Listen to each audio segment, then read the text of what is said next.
design is the kind you find, and keep in mind, divine is on his name on the dotted line. Time is not a factor, supernatural wax react just like a nuclear reactor. Chemical reactions, earthquakes and shake and break apart, start volcanic eruptions, Genesis explosion. Big Bang explain these things, definition evolution, confused by conclusions. Notions preconceived and imitation will cause an illusion, forget the foundation. Compromise my lies, you pick and choose your own way to salvation. Who are we praising? What trailblazers fighting for the truth through the proof of creation? Yeah, Mr. Evolution Scientist, Yes. I've got a question. How do you explain the obvious design that is so apparent within nature? What design? What design? There's no room for a creator in today's age of the Big Bang in 16 billion years of evolution. College professors make investments in scientific. It's so convenient to overlook spiritual specific. It's all speculation about God's creation, unfounded illustration. Sometimes they're wondering about where we come from, where we going. Reject our destiny from the fear of knowing, or accepting facts beyond comprehension. When it comes to God, they won't stop and mention the possibilities of a single creator. Deny that he's your father like his name was Darth Vader. Persuasions become more like invasions and stealthy, supporting the causes of the rich and the wealthy, purchasing a theory to exempt it from judgment, spinning their agenda more straight in the dungeon. When it comes to me, there's no creation debate, and if there is, I'll be the first monkey to enter the gates. Okay, let me get this straight, man. Okay. You don't see any design or structure within nature? No. I mean, where do you think we get our ideas from? From us. We take everything from the earth. Nothing is man-made. I mean, who do you think was the original artist, bro? I don't know, Andy Warhol. Mindsets beset with upper style like this, equipped with significant to intellect. Who do you trust, the word of man? Battle lines are drawn, on which side do you stand? Do you sit on the fence and stuff too deep? It don't make sense, so we keep the evidence to the street. Repeat it confidently, all damn seas swing the sword of truth. Speak lines elementary, studying up in chemistry. But common sense is all we need to see the monkey up the sleeve. Swayed by agendas, and they defend the lies to the truth. But the evidence is endless, proof like a chemist. You can't fool the facts, I love creation, verify the presence. Okay, so you don't think that the theory of evolution has a negative impact on our society? No. When we're telling our children that we're meaningless, we have no purpose, there is no right or wrong, Yeah. you can do whatever feels good, That's we're all right. just a bunch of grown-up animals. That's Come right. on, wake up. What?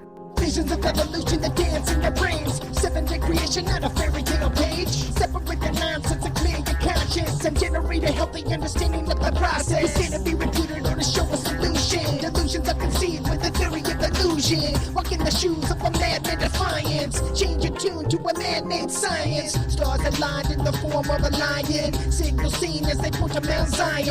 Our design in the land of the lost. Destiny Lab and my man Deacon Frost. Put your hands up and pull your pants up. Move like ants until your legs start to cramp up. Yo, don't fall for all these lies about evolution. The truth is that we were created in God's image, and that each one of us was designed with a special reason and divine purpose. Right. Now that's the truth, straight from the original science book, According to who? the Bible.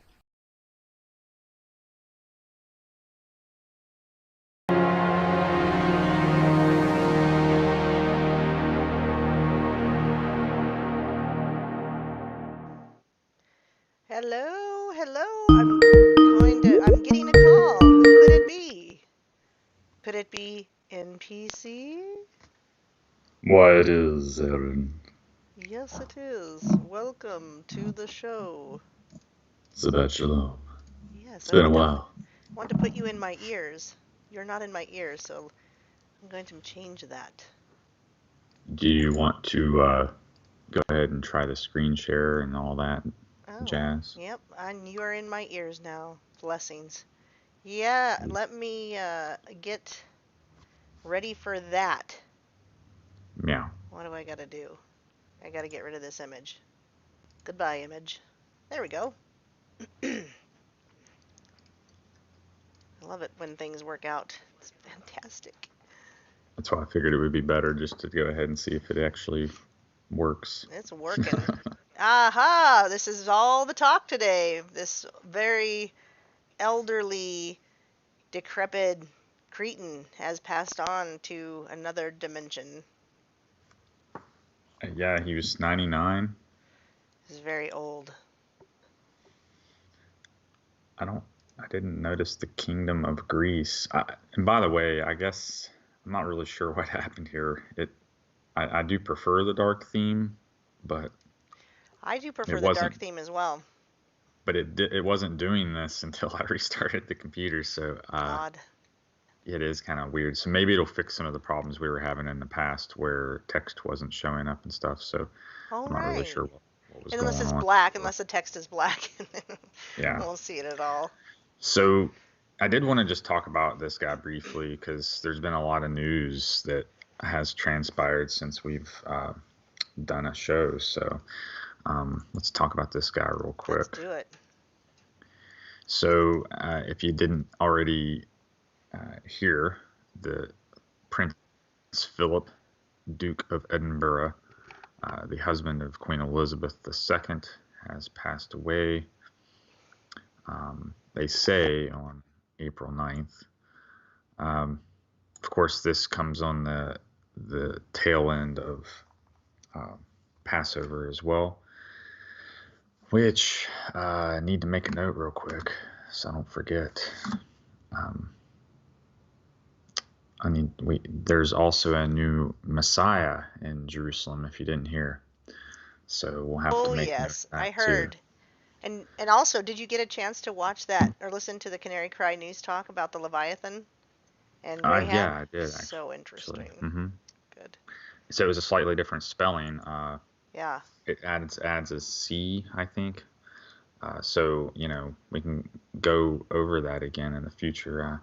I've got some more stuff to share. But anyway, let me. Felt like it kind of backed what you have said in the past, what you had already been sharing with us. But we'll like NBC just said, we'll talk about it another time. But while you guys are here, it's early, so if you hit the like now, and you can always take it back later, it can help sometimes get a bit of a reach and get more people, coming to the channel. So if you want to help, or even if you hate it, you can hit the like and just take it away later. And if you really hate it, share it with your enemies. All right, back to you, NPC. Yeah, if you hate it, share it with people you don't like. That's funny. Okay, yeah. So there's a link that we can look at on that too. So just to kind of keep that thought going, I didn't want to lose it because it was such a. In fact, BDK did a really good. I should have told you to consider watching that, because he did a really good breakdown of what they're calling this guy. Yeah, it doesn't seem like he's got quite the title yet. It's almost like he's a candidate, but the way people are fawning over him and stuff, not Prince Philip. Yeah, but, sorry. We'll Mashiach. get to it. We'll get to it. Back to Prince sorry. Philip. It's a tantalizing topic. It is. We'll talk about that in a moment. So yeah, let's talk a little bit about Prince Philip. So allegedly he died today at the castle. They said that he passed away peacefully, but it says here he was indeed a member of the British royal family. So this also comes on the heels of some slanderous comments made by the younger members of the family. And so Prince Philip was born into the Greek and Danish royal families. He was born in Greece. I did not know this, but his family was exiled from the country when he was 18 months old. After being educated in France, Germany, and the United Kingdom, he joined the British Royal Navy in 1939, aged 18. From July 1939, he began corresponding with the then 13-year-old Princess Elizabeth, whom he had first met in 1934. During the Second World War, he served with distinction in the Mediterranean and Pacific fleets. After the war, Philip was granted permission by George the Sixth, to marry Elizabeth. Before the official announcement of their engagement in July of 1947, he abandoned his Greek and Danish titles and styles, became a naturalized British subject, and adopted his maternal grandparents' surname, Mountbatten. It's a family name in the British dynasty, originating as a cadet branch of the German princely Battenberg family. The name was adopted on the 14th of July 1917, just 3 days before the British royal family had its name changed to Windsor by members of the Battenberg. Interesting. Continuing here with the previous article, he married Elizabeth on November 20th, 1947. Just before the wedding, he was granted the style, His Royal Highness, and created Duke of Edinburgh, Earl of Marineth, and Baron Greenwich by King George VI. Philip left active military service when Elizabeth became queen in 1952, having reached the rank of commander, and was made a British prince in 1957. Philip had 4 children with Elizabeth: Charles, Prince of Wales; Anne, Princess Royale; Prince Andrew, that's the one that was in the news with Epstein, Duke of York; and then Prince Edward, Earl of Wessex. It was Andrew, wasn't it? Or am I thinking? Yes, you're right. Yep. Yeah, that dude right there. Yep, that's the one.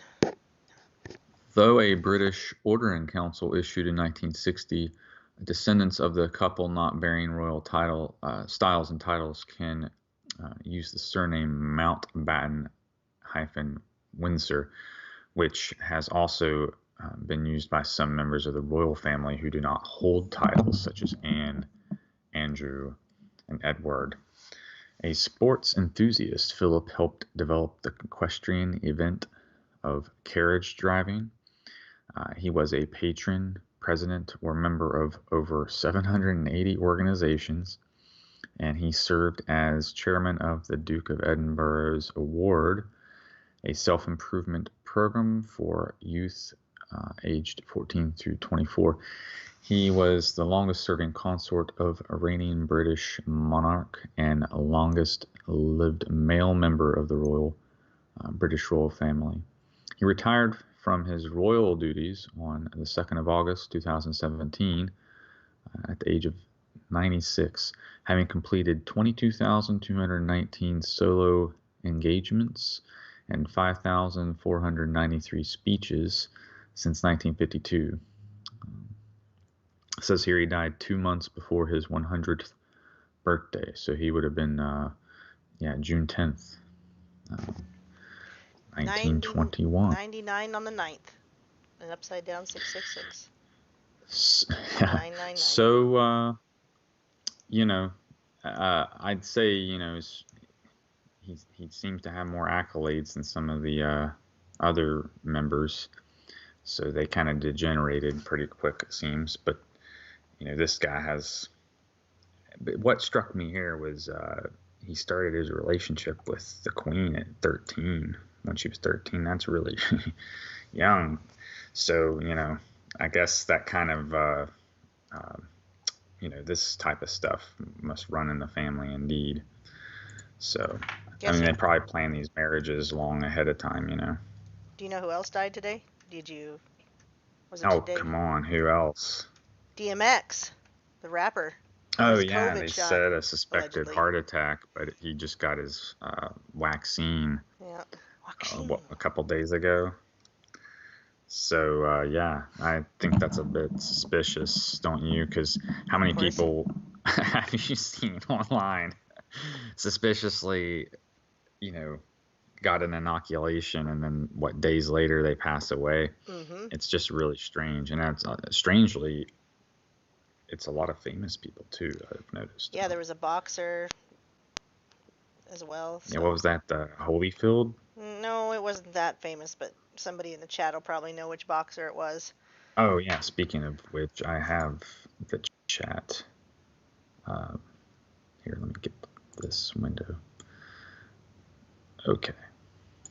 Yeah, let me share this wiki link here. Now, something interesting about, was it DMX? Is that his name? Yes. I've heard him say some interesting things with conviction and even reading out of the Bible. So, He's tried to say that like around. he's tried to say that he never would um, be a part of the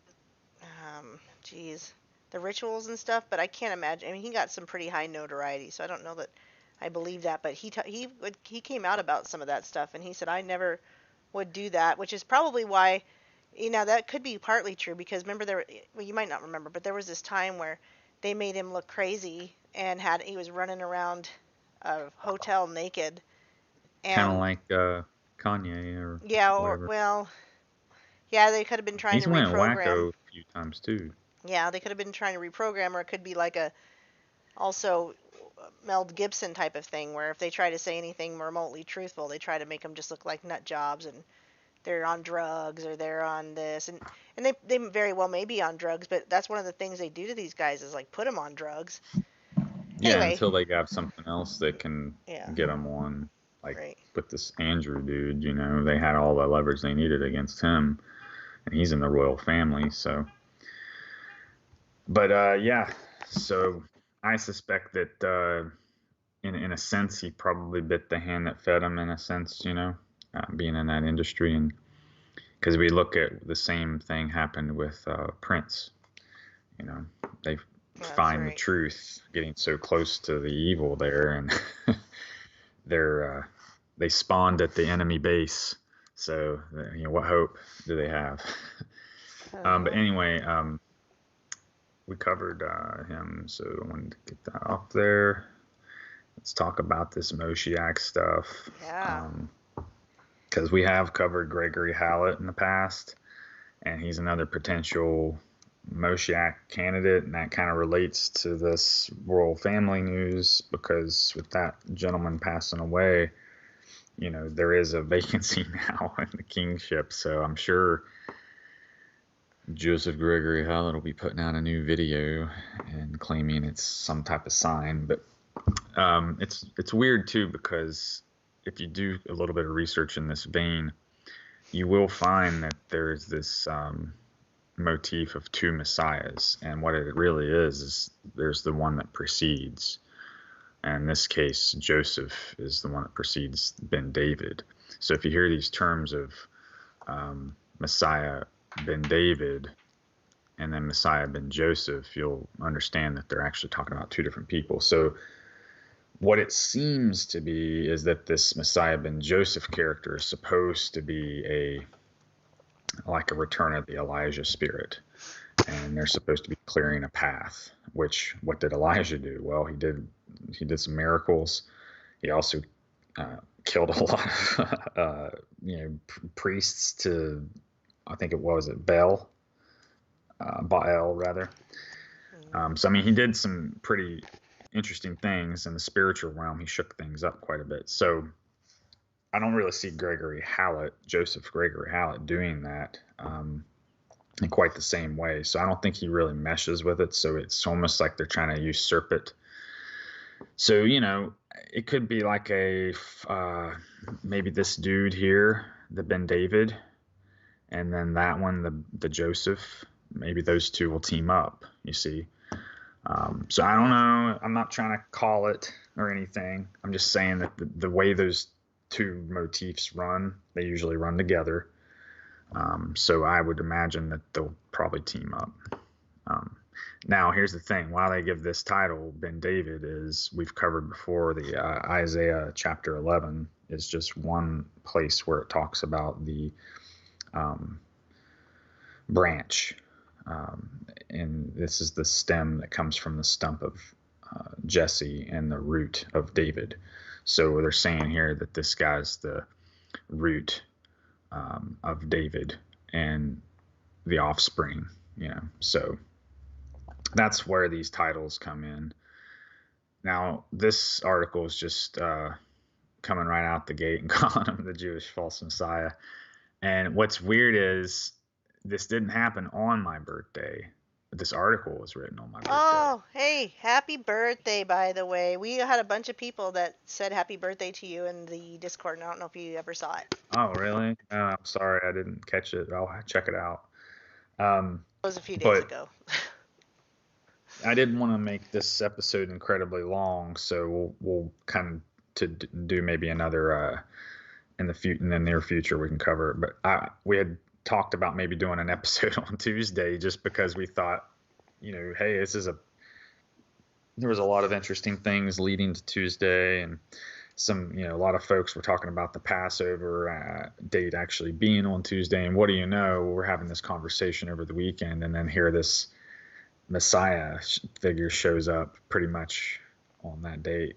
I think it was on Saturday, or it says right here, March 27th, actually. I didn't hear about him until Well, it's been kind of quiet. This past weekend. Yeah, and they're calling him the Yakuna, which means the Wonder Kid. The Wonder Kid. Zepso says, did you just turn 21? No, actually I'm 36. He's younger than me. He's still a baby.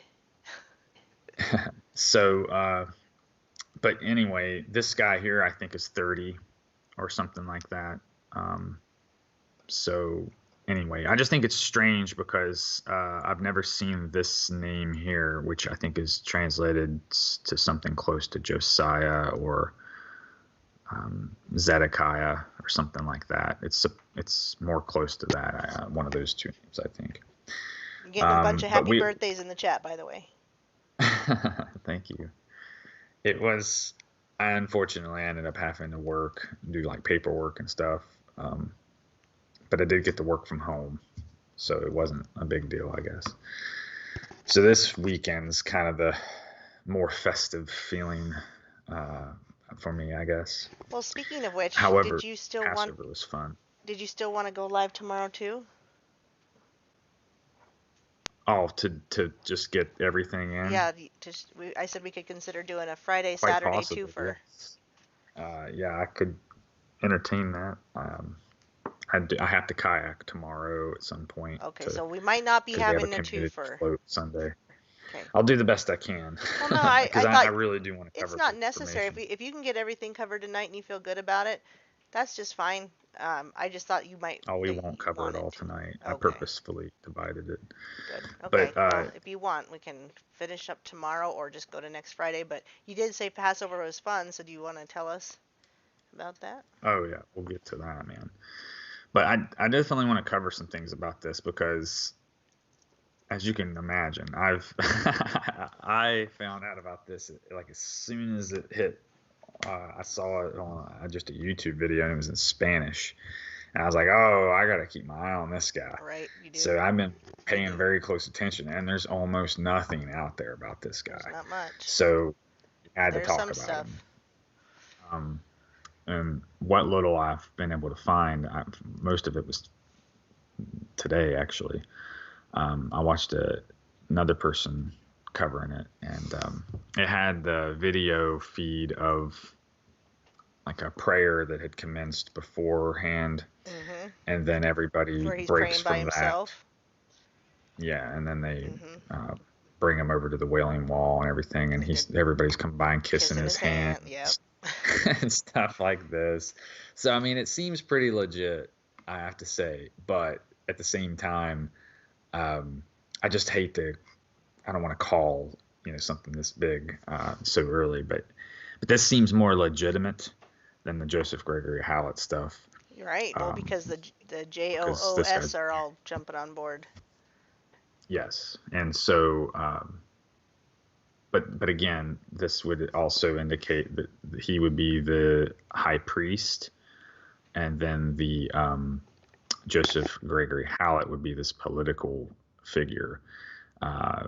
You could almost say that they were.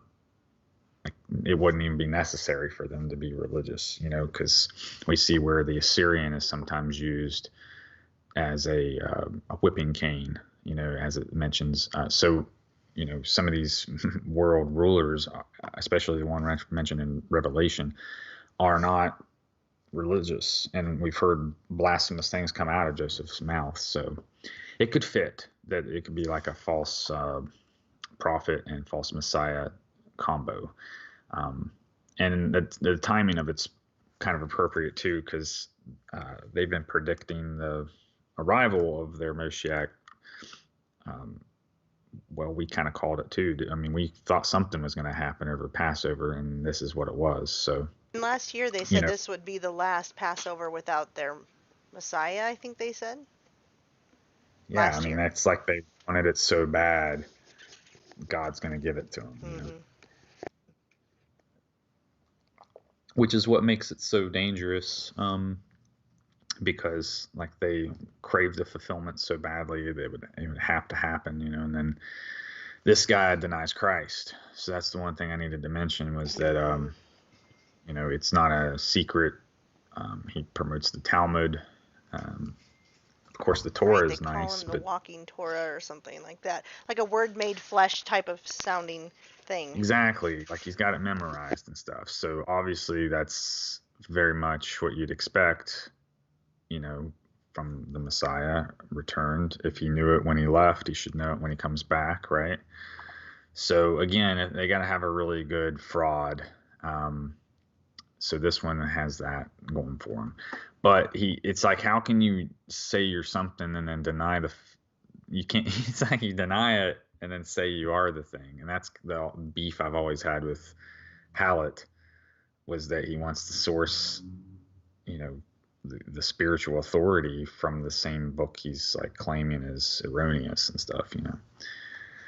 So I don't know. Just don't take. I think that's kind of maybe what is talked about in the Bible when it's talking about the blasphemous things. It's like they're using the word to kind of justify their right to rule, but at the same time saying it's worthless or whatever. So I would kind of see this combination now kind of a concern, because Hallett himself even cited Daniel, the book of Daniel, where it talks about speaking words against the Most High or something to that effect. If I had thought ahead of time, I would have had his website up. But if you visit his website, you can see where he quite plainly lists you know, a few pages of all of his claims. So, I mean, it's kind of comical, honestly, but we have to not ignore it at this point, because we see how stupid people are anyway. So, like, because it looks stupid to us, it's not going to be stupid to everybody. Like, there's going to be a lot of people that believe this junk. So I think it's why we should cover it now before it starts to get censored and cleaned up. Because at some point, I guess they're, you know, if they actually accept these two bozos, you know, they're probably going to start scrubbing the internet, because we got that to look forward to. Also, the Internet 2.0 that's coming up.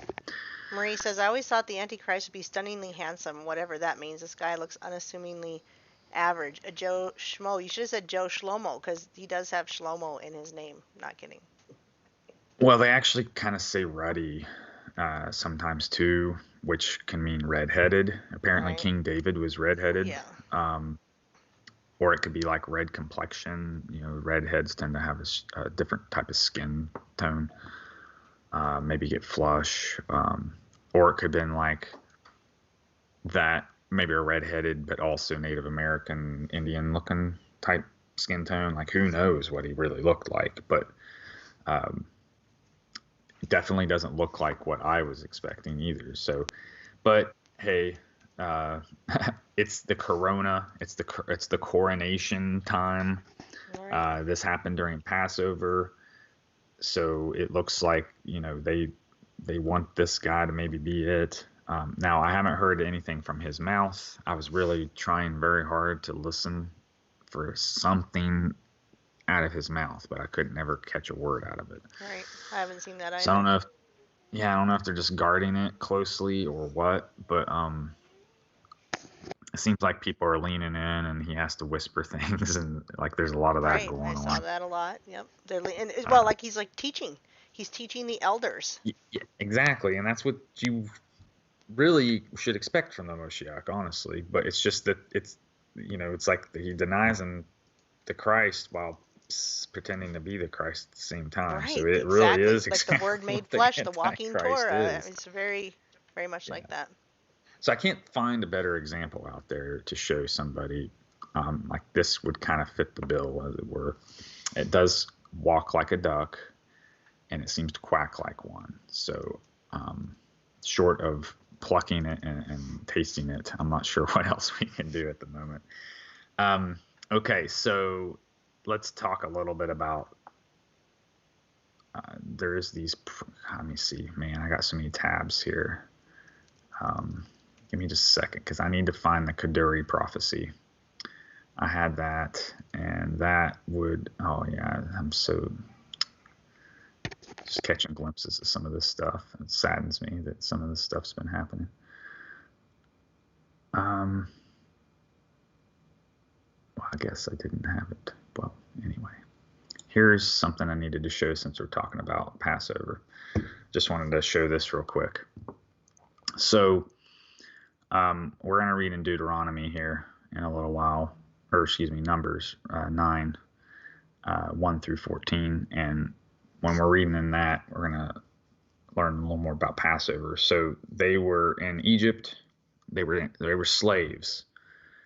And I wish that the topic of slavery hasn't become so taboo, because this is something that transcends race. This is biblical, in nature, because what it is, it's about spiritual bondage, and how we can be enslaved to false gods and false beliefs and things like that. And Yahweh provides that way. And so he, bonded these folks out of Egypt. So we're going to really focus on this tonight and talk about this at great length, just to really get it across, because we've talked about in the past, Yud, He, Vav, He is the tetramorph version of the name Hashem. And so these, 4 animals that you hear about, Matthew, Mark, Luke, and John, So, so this would be your upper portion of this is your springtime hay. And then, you'd have your torso or trunk, just like a tree trunk is the Vav. And then your bottom hay is the legs, right? So in this case, he's putting they consume the lamb. They'd bring the lamb inside a few days prior, and they would inspect it for blemishes. Okay, and so during this time also, they'd be inspecting their home for leaven. And that's, right here I got flatbread I've been munching on for a while. And I tell you, going through the house, you find a lot of things with yeast in it. Now, leaven is actually anything extra that's, I guess you would have ground wheat kernels, your fruit. So you need a lot of fruit to make bread, right? And then you combine that with oil. And basically anything else other than that is considered leaven. But leaven makes the bread more appetizing, more appealing, so on and so forth. And so it's just a lot like the world, and how, a little bit of leaven can spoil the loaf, as they say. And so this time of Feast of Unleavened Bread that coincides with Passover, it's that time to search your quarters and to remove all leaven from the home. And we talked about that a little bit last time when we did briefly discuss Passover during the trivia show.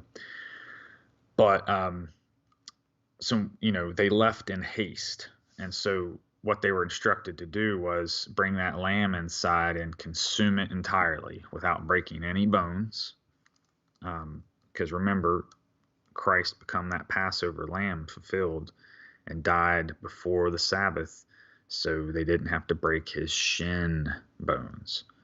And remember, the tefillin cube has 2 shins on it, right? There's also some interesting things about bones in general when you look at Joseph, and when they were leaving Egypt, they also brought Joseph's Right. I was bones. just reading that. This is what we're just studying in my Bible study. Wild stuff, man. And so they were supposed to be returned to the land, the promised land, I think. So we're not returned, but taken to. So, we see that they took the lamb inside, consumed it entirely without breaking any bones, and then they take that blood and anoint the doorway, the hay. And of course, we hear that saying. Let me see if we can find it. Oh yeah, there it is. And this is that Hebrew letter, hey. Now there's a couple others that look very similar to this. If you take this part out, I think that's dalet, which is door. And so you add this, and now it's a door with both the, see what I mean? It's a very practical language, supremely practical. I love it. Right. So anyway, which is when we talk about Rahab in the future, we'll look at that letter that's added and do a study and see, what that means. Sometimes names were changed, like for instance, Abram was changed to Abraham, and Hosea was Joshua. And so we see a lot of that name changing stuff going on. So particularly to show, like the work done by the Holy Spirit and its redemption, And after all, it's Hashem is the name. So it's like a name change is kind of almost goes along with the whole theme. But anyway, I digress. So they consume the lamb entirely and then anoint the upper hay, the spring hay. Because remember, we have like a yod, be head, and then your hay. So this would be like your arms. And they anoint the door with the lamb's blood. And then the angel of death, we'll read about it, how it would pass over the quarters of the home. And so all the homes that didn't do this, which makes me wonder, had the non-Jews done this, would they have gotten the same results? I just wonder about that. Right. Because Yahweh a lot of times loves the fame. Like if, I don't know of any accounts in the Bible that it happened, but I don't think that he would have ignored it, because this was he basically told them, hey, there's an angel coming and here's what you can do to avoid it. Because if you read about the Testament of Solomon, he's oftentimes interviewing these entities, these demons that he conscribes to work for the temple construction. And a lot of them have weaknesses and different ways of dealing with them. And so in this case, it would seem that the angel of death, or this class of angels known as the Mashiach, or this destroyer that's in the employ of God, he is not he doesn't pass through the doorways with lamb's blood. And so this would be the one spiritual authority over him, in other words. And so again, the power of the lamb's blood, this kind of theme really drives home the power of the lamb's blood and why it's so important and what was really achieved by the work on the cross. And so when we hear the term, or phrase rather, that Jesus is at the door, my sister gave this to me, so I took a photo of it. We see here Christ is, holding the shepherd's crook, and then he's rapping at the door. And so, this is where we kind of get the let. He is Delet. And so I think the Numbers is the 4th book, right? Is that correct? Genesis. You're asking me. So I think that it's the 4th book is Numbers, and it represents this Passover lamb for that reason. So when we read it, kind of think of him being at the door, right? Like he's here. Can you hear me knocking at the door? And actually, I think it refers more to a window this particular glyph. But here we're gonna see how it's used as a door, and one thing we'll talk about before it becomes off topic. I did find an interesting. Well, I guess I can share this real quick too. I didn't really know where this would fit in. The gate of all nations.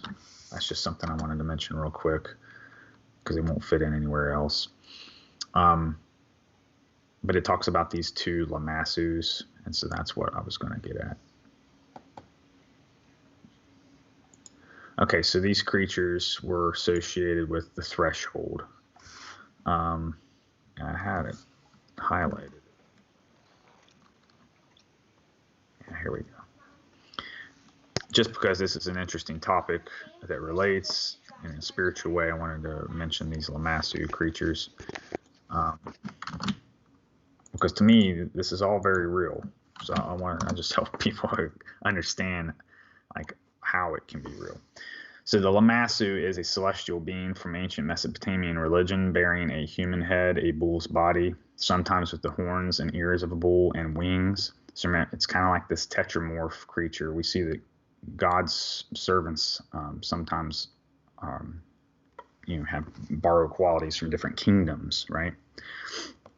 Okay, so they were often placed as a pair at the entrance of palaces. This reminds me of the, was it the Never-Ending Story, where there's two creatures? There was a couple where they had the sphinxes with. Those are these. The first sphinxes had the eyes that had laser shots, and then the second sphinxes he had to answer a question. Oh, okay. Well, anyhow, think of that basically if you can remember that movie. I remember that movie. I watched it a lot. You could only how could you pass? Remember the knight that went through? He was wearing all that armor. What happened to him? Right, and he passed from just being fast. He had to just watch and see when they opened and when they closed, and just be fast enough to whatever. Well, actually, I think it was because he was pure-hearted or something. Like Well, that could there be, was some but trick to it. That could be. Well, that was the second one. That was the second one. Oh, okay. Well, at any rate, these things are supposed to, be wardens or guardians at the doors.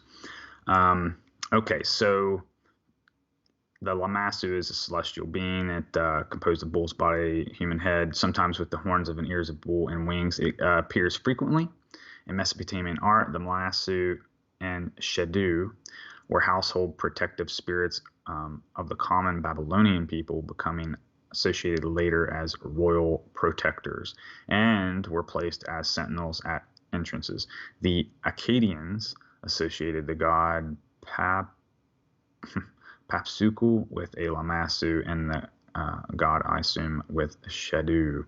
To protect houses, the lamassu were engraved in clay tablets, which were then buried under the door's threshold. So when we know that what Christ is, the head, the cornerstone at the head, right? So he was placed at the door's threshold. I love it. So they were often placed as a pair at the entrance of palaces, at the entrance of cities. They were sculpted in colossal size and placed as a pair, one at each side of the door of the city that generally had doors in the surrounding wall, each one looking towards one of the cardinal points. Oh, interesting. The ancient Jewish people were influenced by the iconography of the Syrian culture. The prophet Ezekiel wrote about the fantastic being made up of the aspects of human being, a lion and an eagle and a bull. Again, the tetramorph. Later in the early Christian period, the four Gospels were ascribed to each of these components.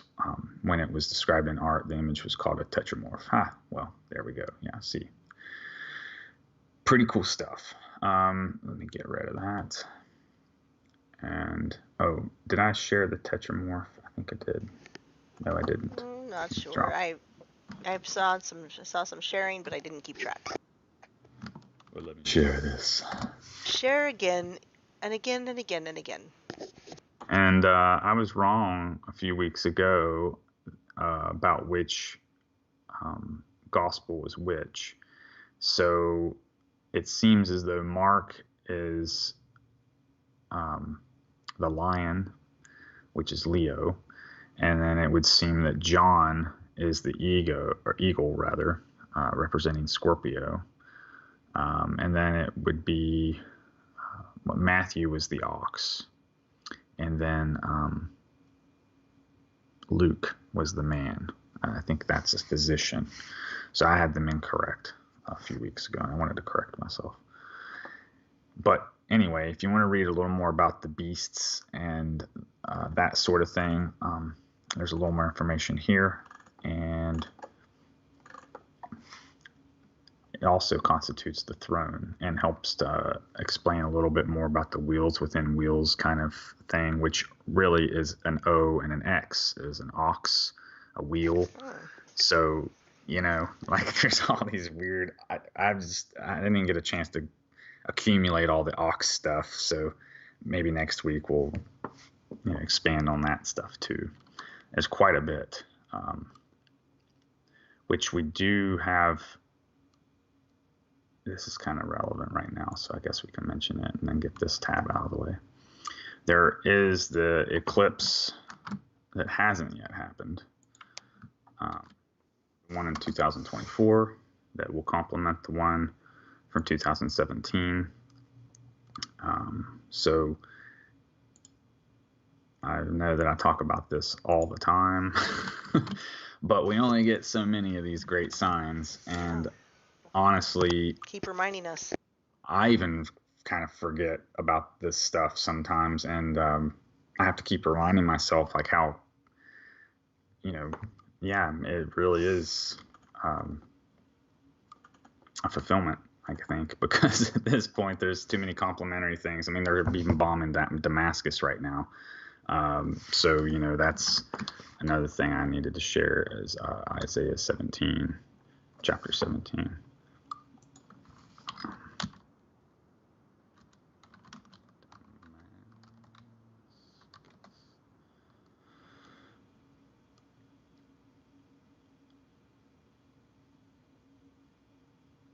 Yeah, so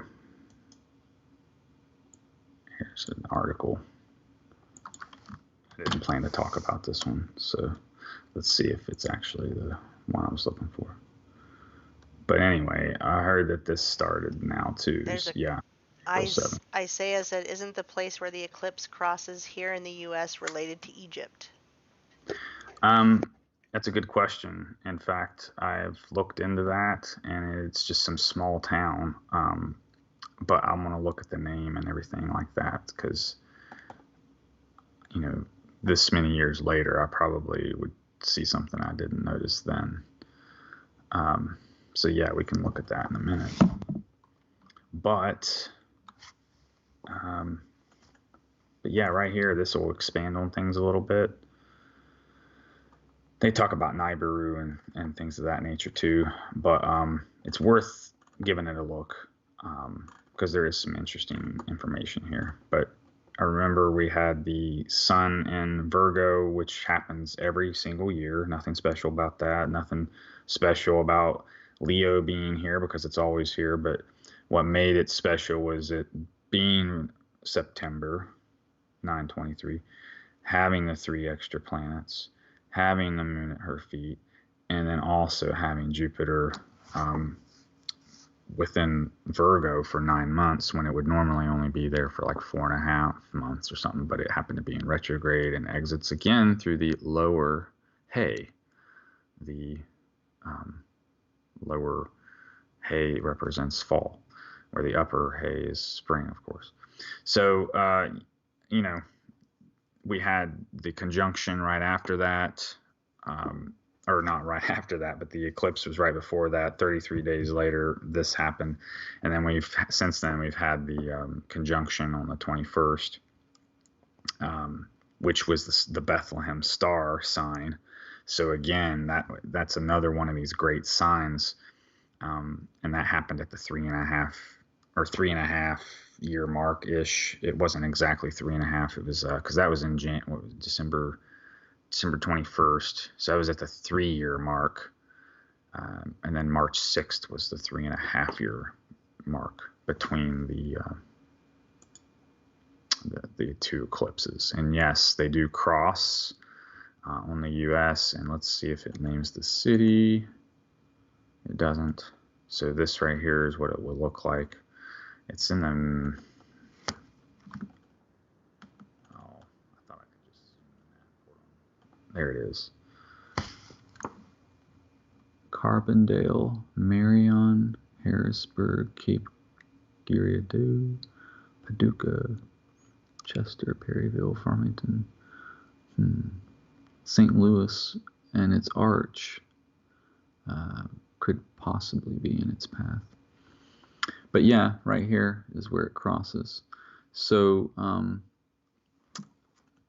I was able to go to Tennessee and so see the path of totality right here as it went through Tennessee. This one, however, is going to be, I think, starting in Canada and going down to Mexico. Yeah, I think it starts here and goes down, and this one started here and went down. So it's moving the opposite direction, perhaps. I think so. No. Oh, No, it'd probably start at the bottom left and go up, maybe. I don't know. Man, I'm so glad that we started talking about this because I completely forgot. Bible.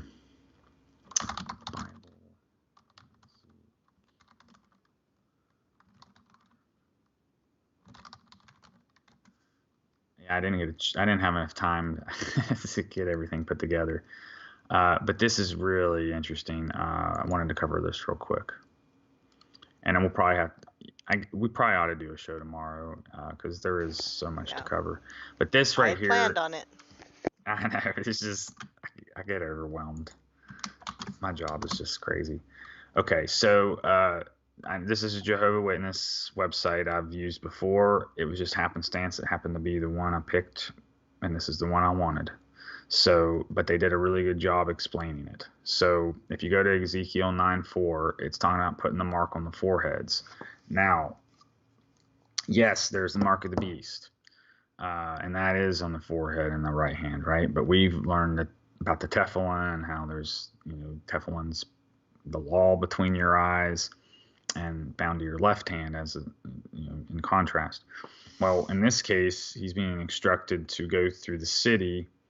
There's 6 men with implements of destruction, weapons. They appear in the temple.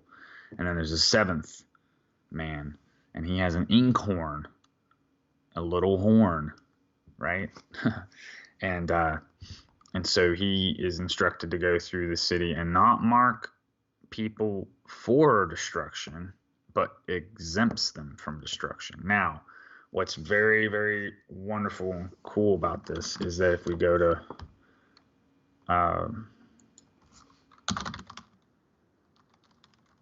Revelation 9,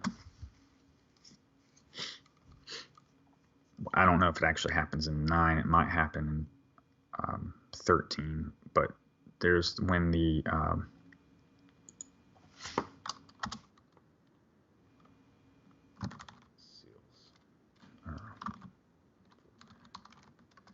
there's the angel of the east wind that comes and seals everybody on the forehead.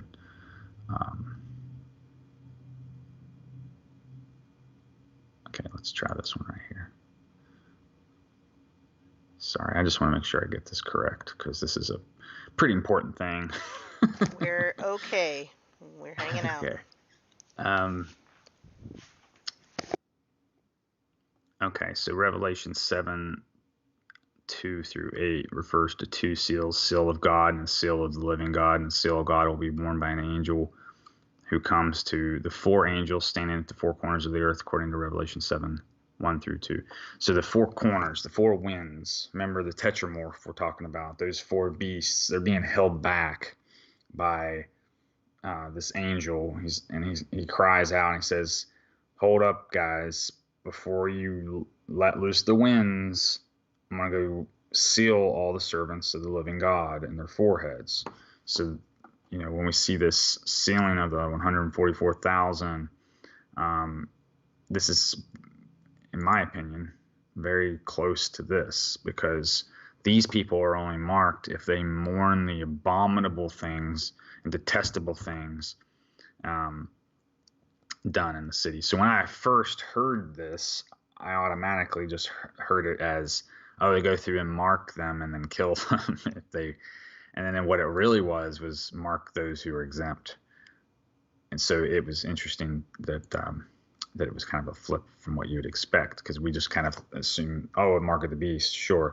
But really, there's a sealing that takes place before the marking.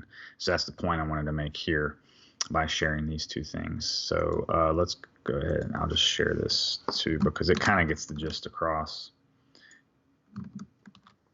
And your 144, if you remember from some shows in the past, if you were to labor, let's spell it that way.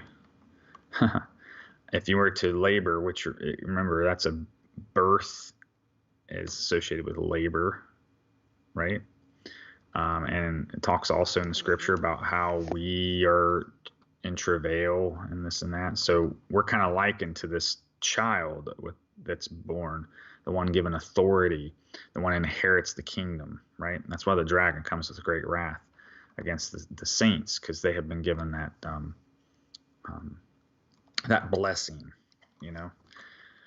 Okay, so laborers, I spelled that incorrectly, but laborers that work 24 hours a day, 6 days a week, that totals to 144.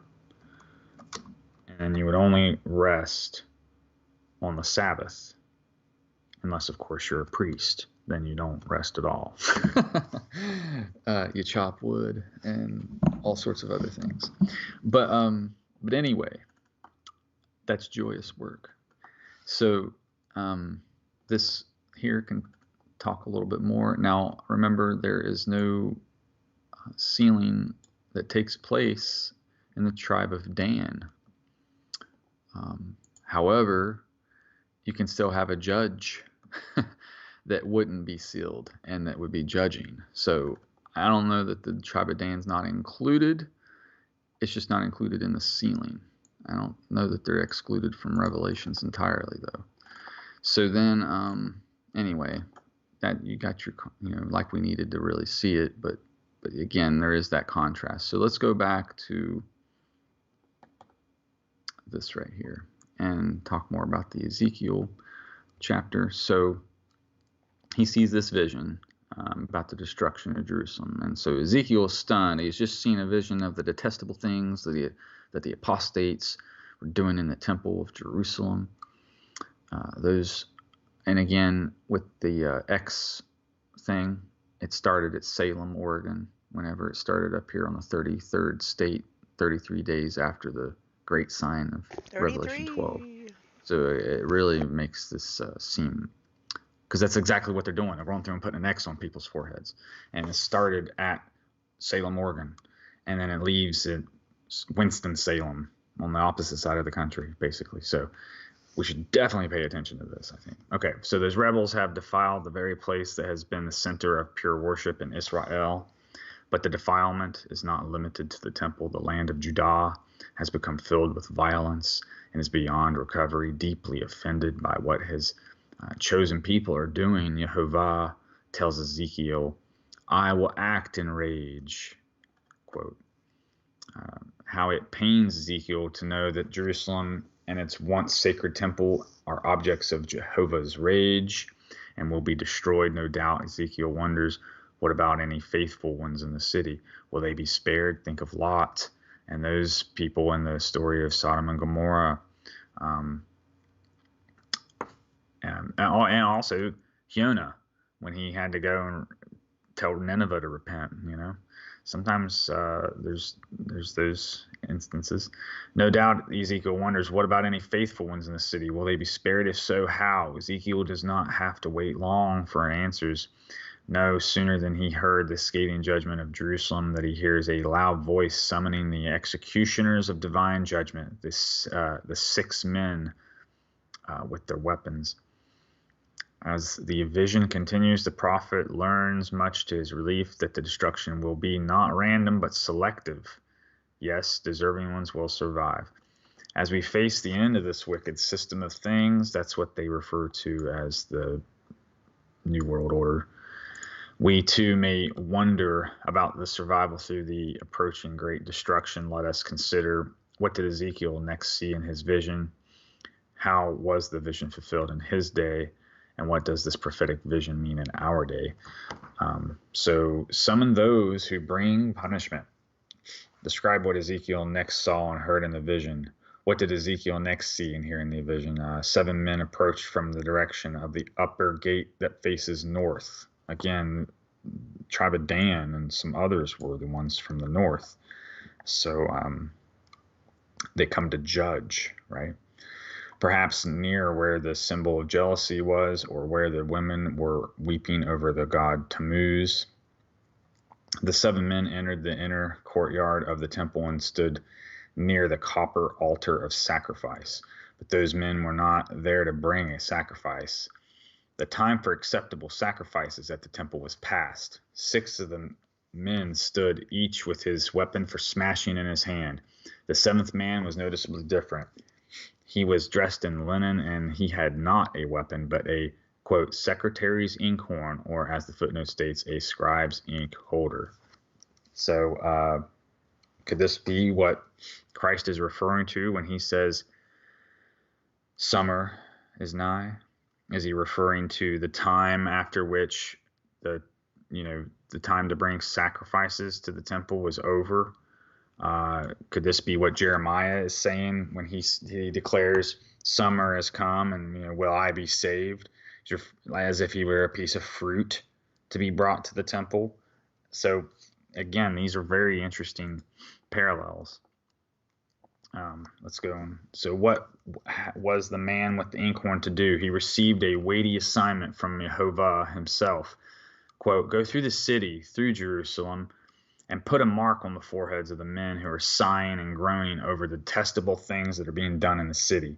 Perhaps in that instant, Ezekiel thought back to the faithful Israelite parents who had put a blood mark on the upper part of their doorway and on their doorposts, lintels is what it also calls them, as a sign that their firstborn children were to be saved from destruction. Firstborn also, remember, in this period of time, we got the unleavened bread, Passover, they got a belly full of lamb, and then they depart. Well, that's also, then we got first fruits in this period of time too. So we got the firstborn children. It's so beautiful how it all ties together. And so in Ezekiel's vision, would the mark be put on the forehead by the man with the inkhorn serve a similar purpose as a sign that one bearing it should be spared from Jerusalem's destruction? So as we move into the time of Jacob's trouble, I think this is going to become very much relevant, because you could probably tell me they've promoted it quite a bit. What does Israel call their passport? The green passport. Mm-hmm. Yep. So they're already going through all of the country and marking their people already. So, I'm sure there's a lot of folks there that won't accept this.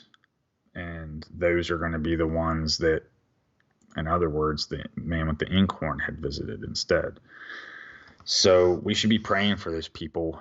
I think it's a really cruel and hideous thing that they've done, where they call Aliyah all these years and gather all the people there.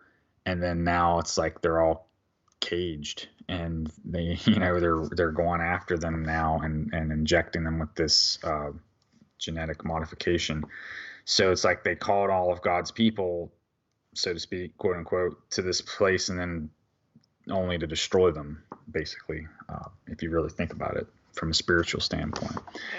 So we really need to be praying for those people. There's folks online that are really in distress and talking about this. And so it's a good indication of what we're going to see happen here, I think, at some point, because, mind you, we're not as small as Israel, so clearly they could do it there on a scale much more easily than they can do it here. Also, they're having the election crisis right now because they've yet to solidify a government. So I couldn't find the Kaduri prophecy. I thought I sent it to myself, but there were those 3 prophecies about them not being able to, that they're going to have 2 Benjamins and not be able to form a government. And at the gate, we talked about the gate. Mm-hmm. Passover is the time of the gates, doorways. They said they'd be raised 2 times, but before it was raised a 3rd time, the Mashiach would come. And what do you know, on Passover, here we get that happen too. So, I think that this is very applicable to our time, especially for the folks that live in Israel, because there's going to be, I don't want to say that there's 2 tribulations, so to speak, but what I'm beginning to learn is there is this time of Jacob's trouble that really is, not to sound like a dispensationalist type person, because I feel like you're a Jew if you're made one in your heart, but there is apparently some type of lesson, as it were, that he's going to teach to certain people, and I think this could be part of it. Right. So, but I think that's within the confines of either Jerusalem proper or perhaps Israel in general. And then, of course, there's the greater tribulation that seems to extend to all the nations then. So, but this seems to coincide with the Mashiach and all that too. So that's why this is so cram-packed full of all sorts of stuff, because there's a lot going on right now. Yeah, this was in little smaller bites when I was planning it a couple weeks ago.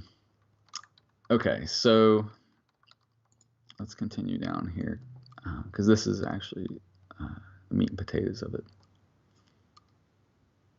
Okay, so the answer becomes clear when we consider the basis for the mark. It was to be put on the foreheads of those who are signing and groaning over the detestable things that were being done in the city.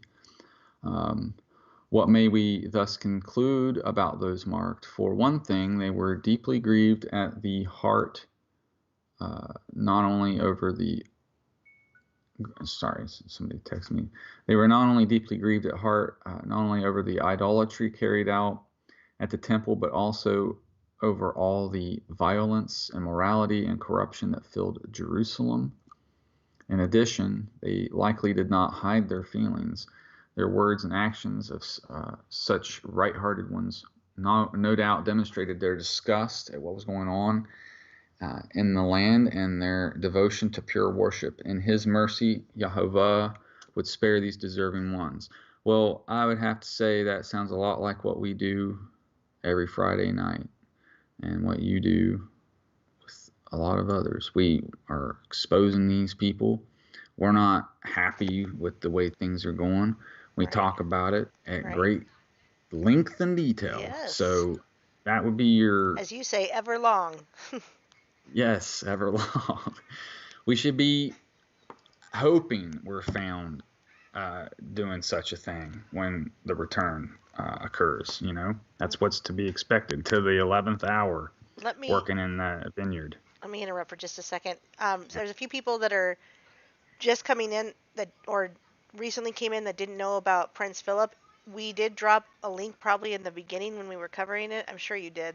Oh, I'm sorry. I probably closed it. No, that's okay. You can find it though. You guys don't need a link.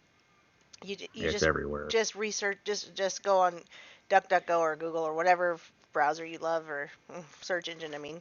And just look it up and you'll see that yes, he died on the 9th today at age 99. So anyway, I appreciate what you were saying, and sorry to interrupt you at such a good point, but there was a couple people talking about it, so I just wanted to say that. And then we talked about how that relates to the Joseph Gregory Hallett and which is how do you spell his name? Which is I think I can't remember. And then that guy, the Ben David. So in case you just showed up, Talking about the Messiah ben Joseph, Messiah ben David combo that is cropping up also. Okay, so how were the men with the weapons and for smashing to carry out their mission, and what was the final outcome? How then were the 6 men with the weapons for smashing? Sorry, it repeated itself.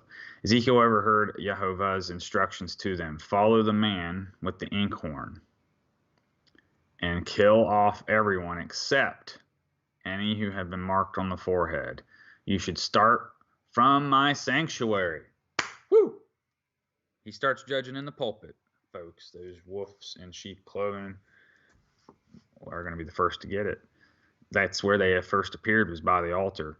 Jehovah directed the executioners where to begin their work at Jerusalem's heart, the temple, which was no longer sacred to Jehovah. It's time for some open heart surgery, he says. The doctor is in. The first to be slain were, quote, the elders who were the elders who were in front of the house, the 70 elders of Israel, who were in the temple and were offering incense to false gods. So the way I understand it from my studies is that these 70 elders, this was like the original way. They were never supposed to have a king in the first place. They were just supposed to have like these 70 elders basically kind of ruling through, talking about things and being judges and stuff like that. They were never supposed to be taking after the ways of the nations and having kings and passing laws of men and stuff like that. Which, if you really think about it, if you study law, there's this concept of restorative justice and community-based policing and things like that. And so really it seems like, as far as law is concerned, very, very progressive attitude toward law in some ways, much more than today.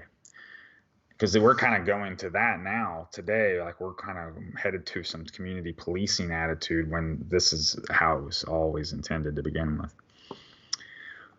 But what happens is when you get the king and you want to be like the nations, then you get the authoritativeness of it all.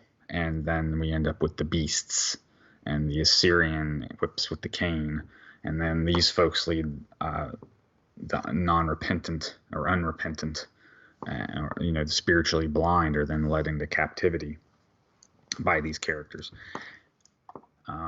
Okay, so what is the final outcome? As Ezekiel continued watching and listening, the man with the inkhorn gave his report to Jehovah. Quote, I have done just as you have commanded me. Quote, we cannot help but wonder, how did matters turn out for Jerusalem's inhabitants? Were there any faithful ones who survived the destruction? So this person with the inkhorn could represent your angel of the east wind in the book of Revelation. And I lament that I didn't find it properly. So give me just a minute here to actually get that. Angel of the east wind. Because this will help tie things together here.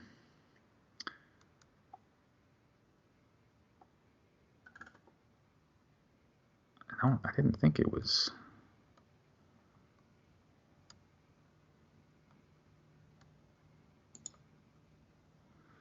Pardon me. I know I'm not silent very often. That's all right. Yeah. we're hanging out. Okay, so I'm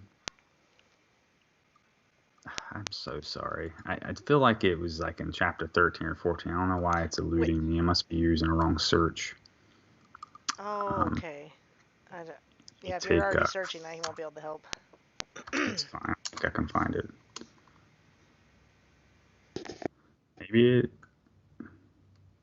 Maybe it is Revelation 7. I didn't think it was. Because I thought it was after chapter 9. Oh, it is in fact this one. So here's the context. So after this, I saw 4 angels standing at the 4 corners of the earth, holding back the 4 winds so that no wind would blow on the land or sea or any tree. Okay, so this could be like the men standing at the altar then, ready to destroy, right? And saw another angel ascending. Here we go. And I saw another angel ascending from the east with the seal of the living God, and he called out in a loud voice to the 4 angels who had been given the power to harm not the land, the sea, or the trees. Do not harm the land or sea or trees until we have sealed the foreheads of the servants of God. So I think I already shared that. But this directly correlates, I think, to this. And so the inkhorn guy would be our angel of the eastern wind, and the others would be then these other winds. And the blood on the altar in the temple, when they would put sprinkle the blood on it, they would put it on the eastern side of the altar too. So this salvational salvational aspect comes from the east. That's kind of a theme here. So again, if we were to kind of apply that understanding to the hay, so we basically, I think that would represent your right hand, because it would be the harpazo hand, right? So I think the eastern would be your sun rises in the east, right? And so it sets in the west. That'd be like your hay of the autumn, and then spring would be like your hay of the spring. So be like your right arm. Sorry, I don't know if that makes sense, but it does to me. Sure. So the east is basically where your salvational aspect comes from. It's your harpazo, because we're not saved by our own works, right? We're saved by the grace of God, and because he wants to preserve his remnant or his seed, which is what this whole 144,000 thing is about. So we don't earn it necessarily. We're given it by receiving the gift. And I know it doesn't make sense to some people, maybe he's framing it that way, but that's how it is. So you don't earn it. It's just that you're expected to do works of faith once you receive the gift, and in hopes that you become a fisher of men, or spread the gospel so that others can be saved, right? So that's why if we have faith but no works, we're considered it's dead. And so he would curse you the same as the fig tree that had no fruit and it only had leaves. And so we're to bear fruit. Anyway, so we got to be one of these people in the city that get marked because we're not happy with the way things are, and we're trying to bear good fruit, right? Yes. And so it talks about the fulfillment of this particular prophecy in his day, but really I was kind of retelling it for the purposes of our day. So let's skip that part and go to this one.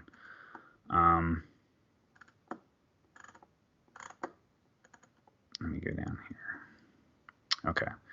So Yehovah warns people before a time of destruction. So again, that's why we're talking about these signs in the heavens and the things of that nature, because we're to be paying attention to this stuff, to be watchmen upon the wall and not sleeping. As we saw in chapter 11 of this publication, Yehovah commissioned Ezekiel, quote, as a watchman. I love when I say something and then it happens in the text.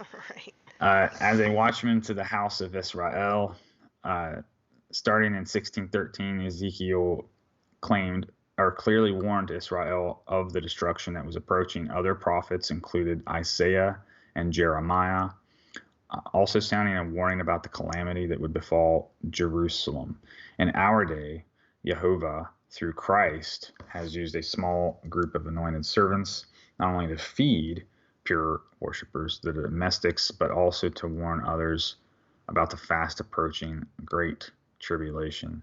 It's mentioned in Matthew 24. So again, the parable of the fig tree in Matthew 24:32 kind of explains this and says, when the branch is yet tender and puts forth leaves, you shall know the summer is nigh. It doesn't talk about fruit. It says leaves. So we're not sure if that's a good fig or a bad fig because it doesn't yet have fruit. So that's an interesting text, because is Christ predicting his own return, or is he predicting the other dude? So, and the reason I mentioned that's because we got some stuff on the evergreen. I want to talk about that now since it's relevant. Did you have anything that you wanted to add real quick? On the evergreen? On the Or just ship? anything in general? I didn't want to You know, change topics abruptly. that was one of those things that I just kind of watched and not sure about. It's really odd that she drew a penis before she got herself stuck in there. Yeah, I know, So, right? I mean, I could say a lot of interesting, totally speculative things, and it's just. But again, I don't think it's any of this Q stuff.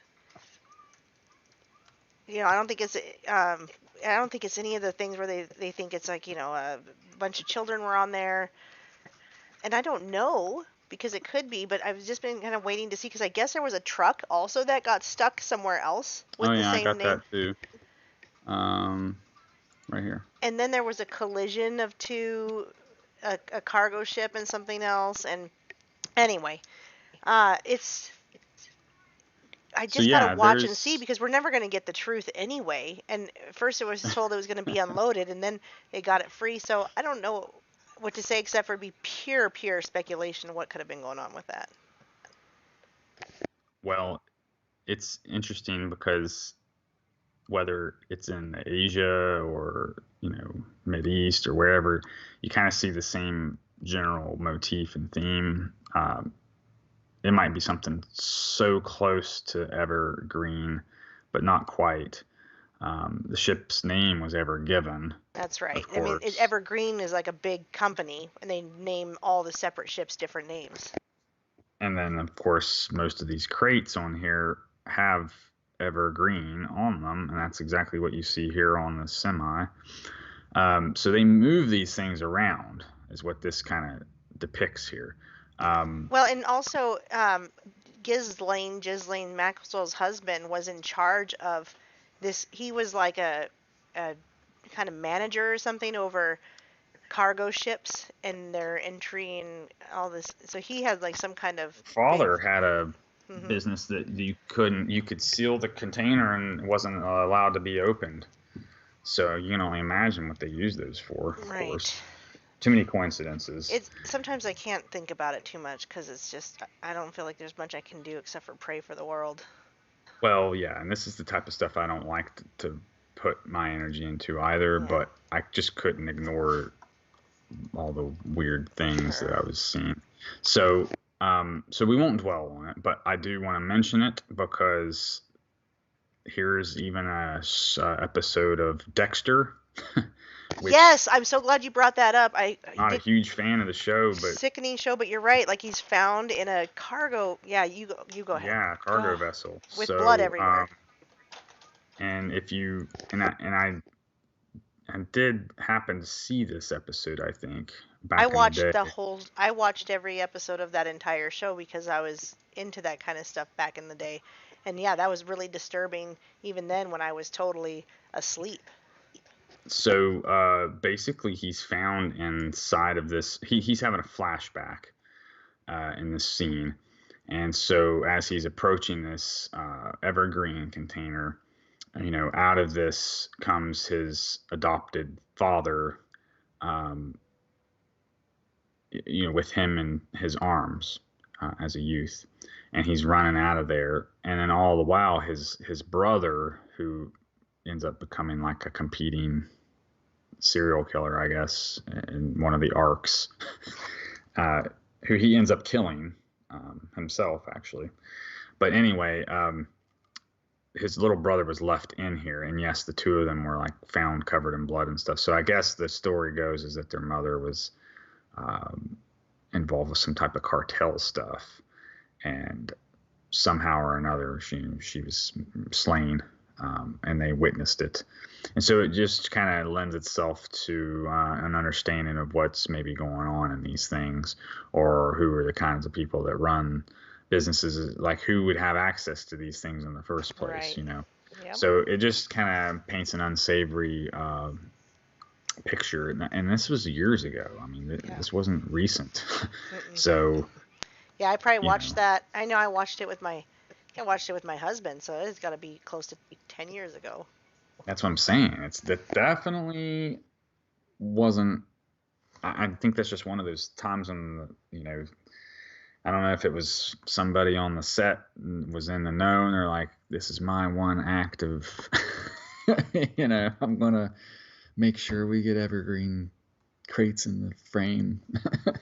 But then, like you said, 10 years later, nobody's ever figured it out. So I don't know if anybody was doing it for that reason. But so I don't know. I can't. But I think it would be interested to look at the dramaturg for that show or whoever does the set planning.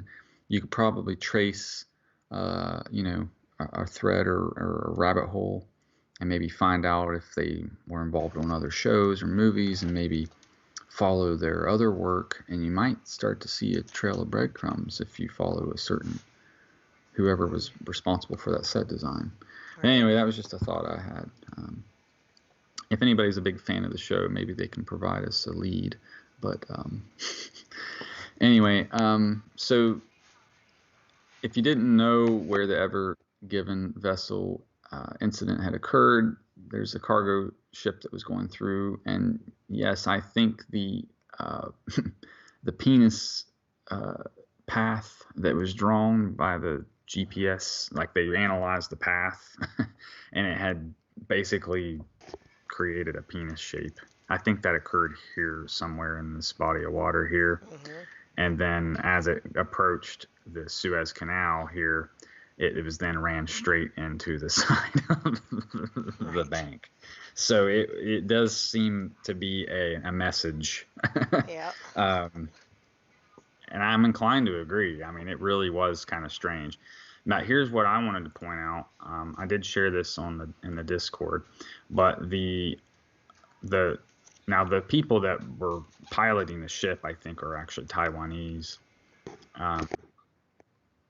But anyway, what I found very interesting about this was that they did blame strong winds. Now, I haven't been able to find a whole lot of information on this since they've landed at the Bitter Bay, but we'll talk about that in a minute.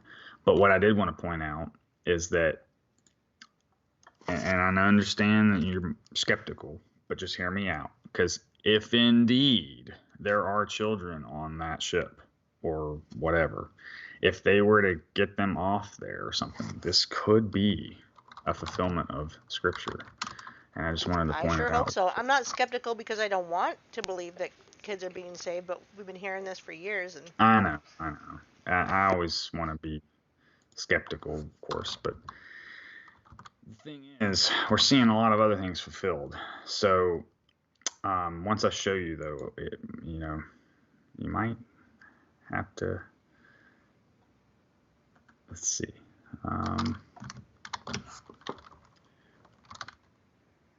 It's right at the end. And this is one of the... where you should have said, you might have to trust the plan.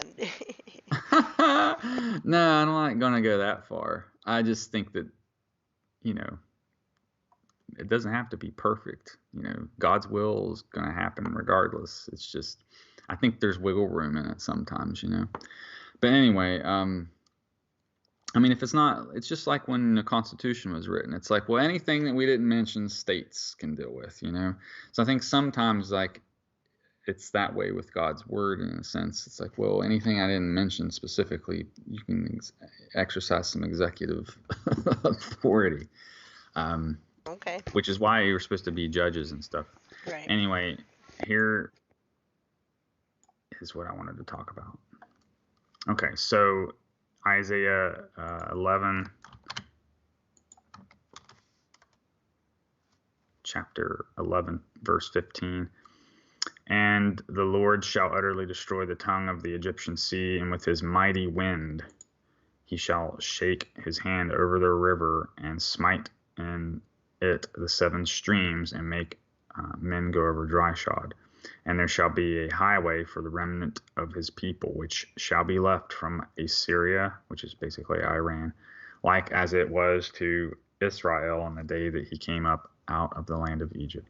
So this hasn't happened yet, and this is supposed to happen again. And this is the second Passover event. Now, there is a second Passover, and it's kind of interesting that came up too, because I'm not sure if it's in this exact chapter, but there is, in line with this theme, there is the branch of Judah and the branch of Ephraim. They are made, the two are made one.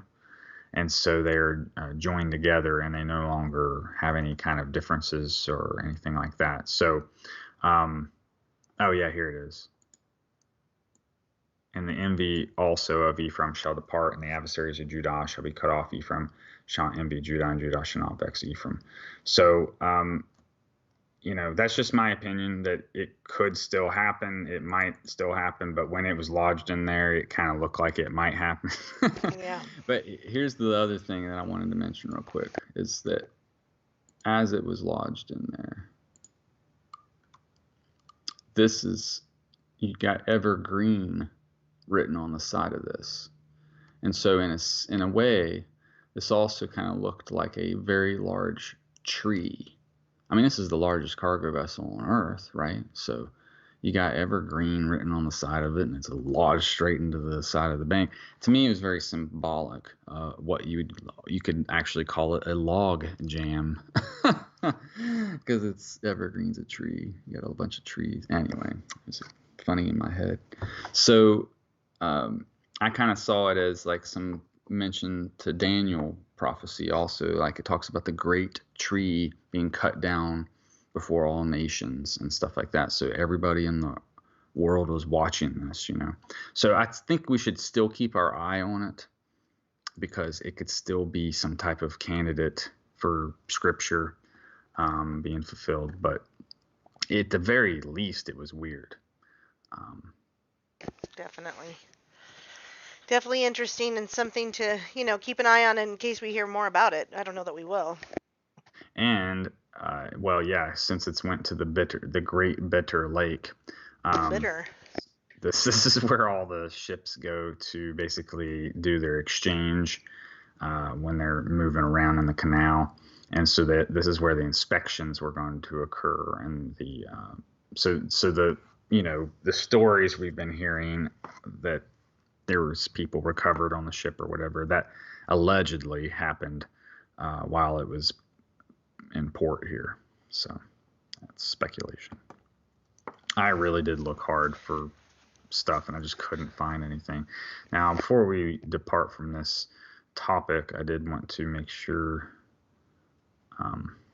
we mention this. So in this book, a companion to Marx's Capital Volume 2, the money markets, which will bring interest rates down. Conversely, if the circulation time is for some reason extended, for example, the Suez Canal gets blocked, then that's the example used in this Marx's Capital Manual.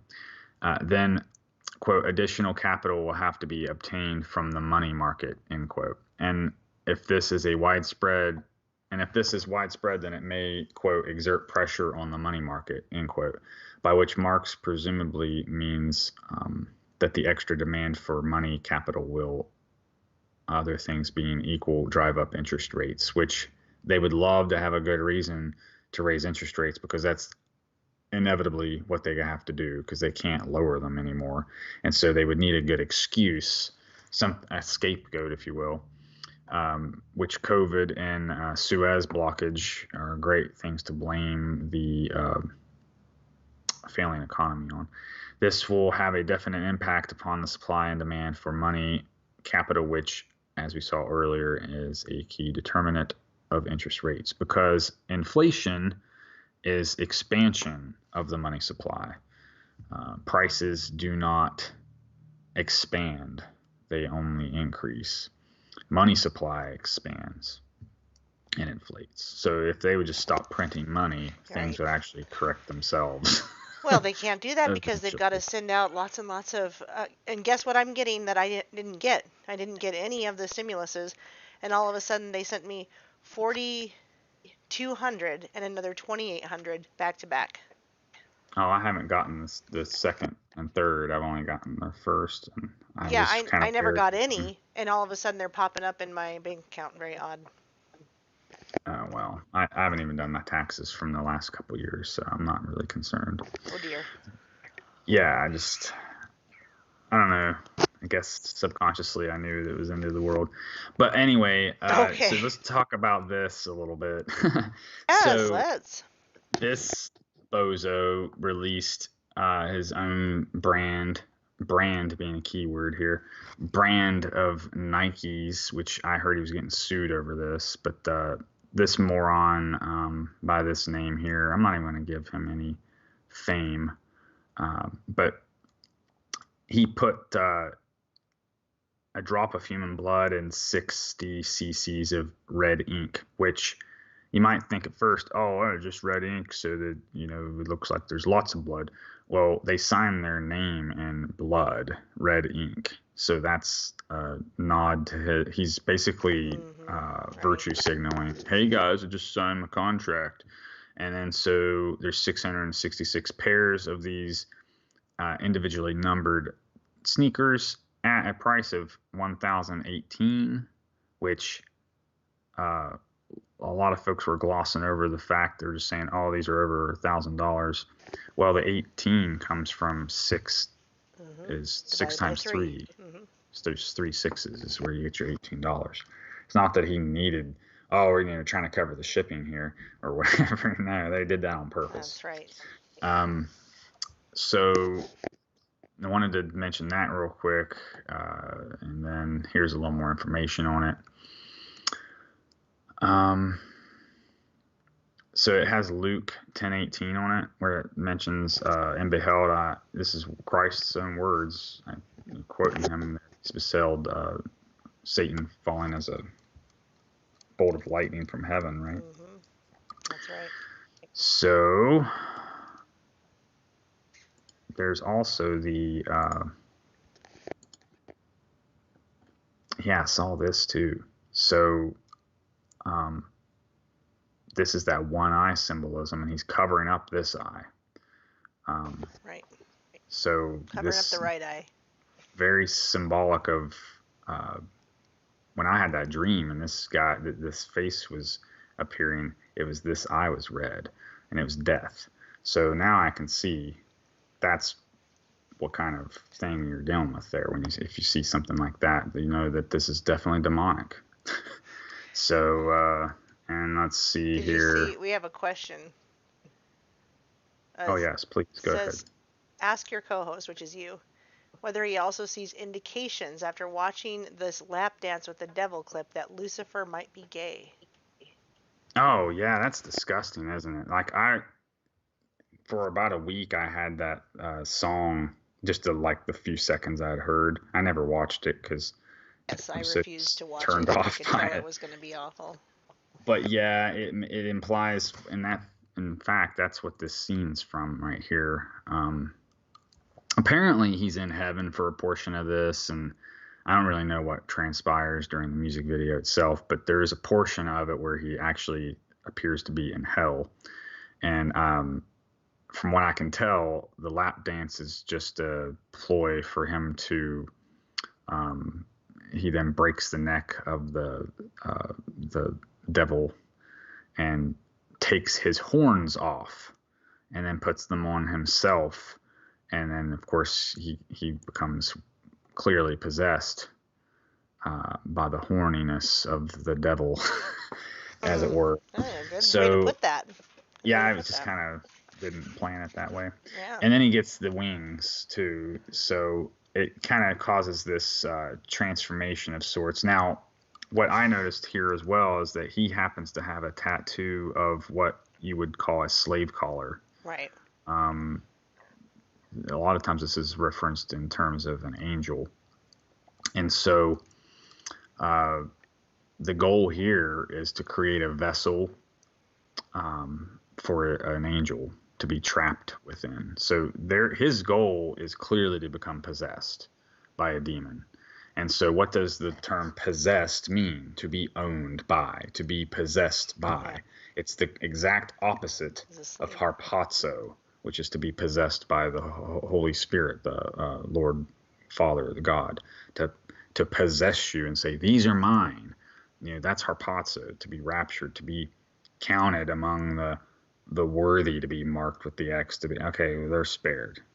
Good fruit. This dude's not bearing good fruit. He's bearing evil fruit from the Quillipoth tree of death. And he's, and I would assume he aspires to become a possessed thrall. In fact, So anyway, it starts out really odd because he's in the garden and he's visited by the serpent, which is himself, and he kisses himself or whatever. It's very well, he's narcissistic, I'm sure. Absolutely. And that's what Satanism truly comes down to for a lot of Satanists, is worship of themselves. They don't that's the believe left-hand path. They don't believe they're worshiping Satan. They just worship themselves. And so, again, I've said it before, but Hasatan is that this helps to really exemplify the left-hand path is self-exaltation.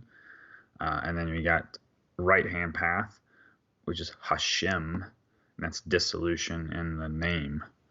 So to share in the fame of Hashem, which the word Shem means both name and fame, you must follow the law, follow the rules, and you will share in the fame. Your name will be added to the Lamb's Book of Life.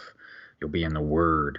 You'll be in one of these stories that we're reading about people that they didn't know they were going to be part of a story. Who knows? So this guy here wants to be famous, right? So when we played the cow and the cicada parable, what does the ox say to the cicada? Don't you want fame? Well, how do you think you get that fame? There's a price to be paid. And so just for the money, the fame, the power, the whatever it is, your desires, your hungers, your carnal pleasures, that'll be your price paid.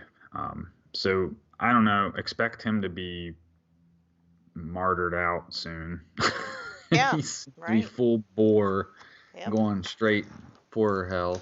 Yep, he's So pray a useful for him. idiot. Well, but what we've seen with DMX is we can see stories of redemption. I mean, what better person to possibly reach the darkest recesses than fellow musicians? So pray for the ones that maybe have the realization of what they've done.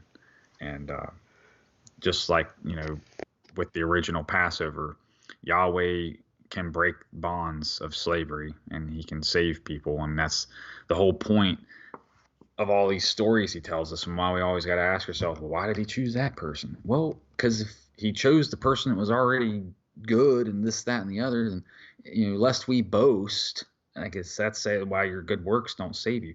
I think he purposefully chooses these people that are flawed so that they can't say it was them. It was all the Holy Spirit, all Hashem. Glory to God, because it adds to his glory. Right.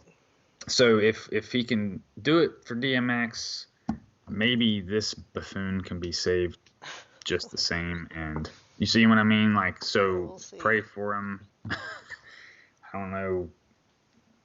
We got to hope that he can, because if he can, maybe Katy Perry or some of these people that used to be Christians, maybe they can start preaching the word like DMX. Who knows? I don't think that will happen, but yes, who knows? We don't know.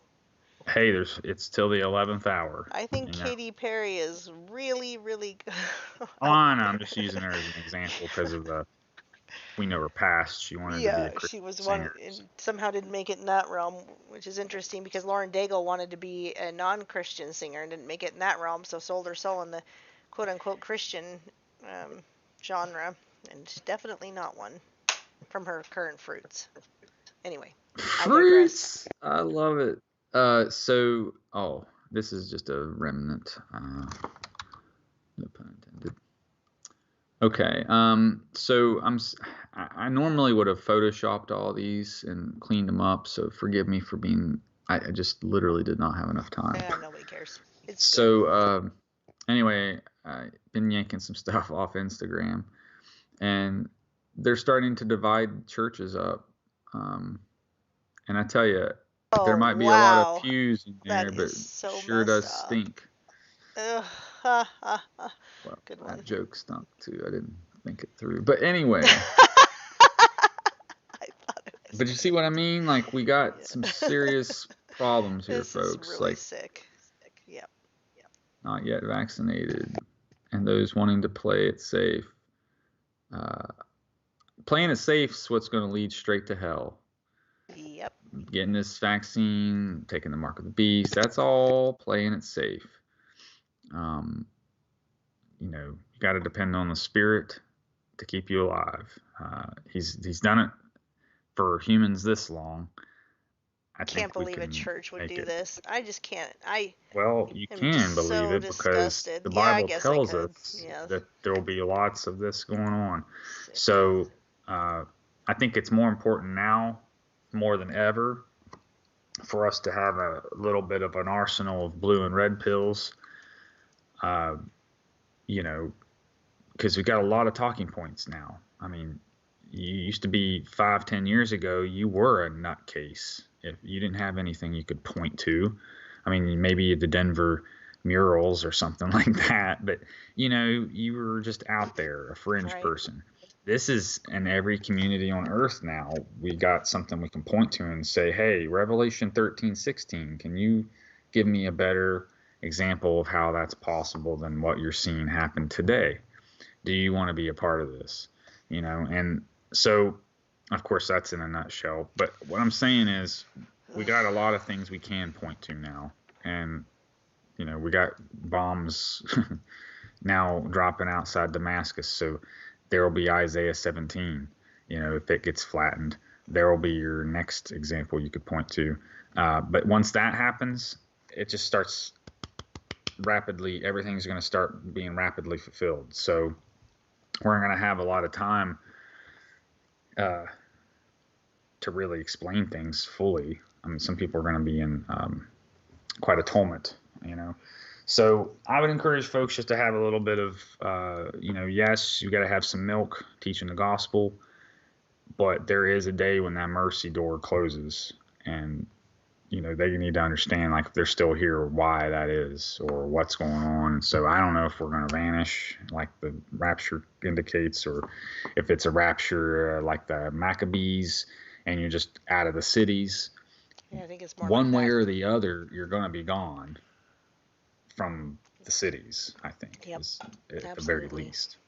So looking at it from a supremely practical standpoint, that's the most realistic possibility. And then, but I think also there's also, I mean, we have to also consider the alien thing, as there could be a reason why they're trying to get ahead of that. You know, there could be very well, you know, an actual in the sky rapture. I have to read And Doc Michael's comment. Is funny. He says, I don't understand why the new Mashiach looks like George Costanza's evil son. well, Costanza was, I think they were Jews. They were also. Jews. The whole cast were Jews. But he converted to Latvian Orthodox. Oh, well, the You new remember that Mashiach looks episode? like his evil son, apparently, so. Were they all Jewish? They were all Jews. Yep. Huh. Julia Louis-Dreyfus, definitely all of them. I didn't think Kramer was, but Oh, for sure. Look at his nose. well, yeah.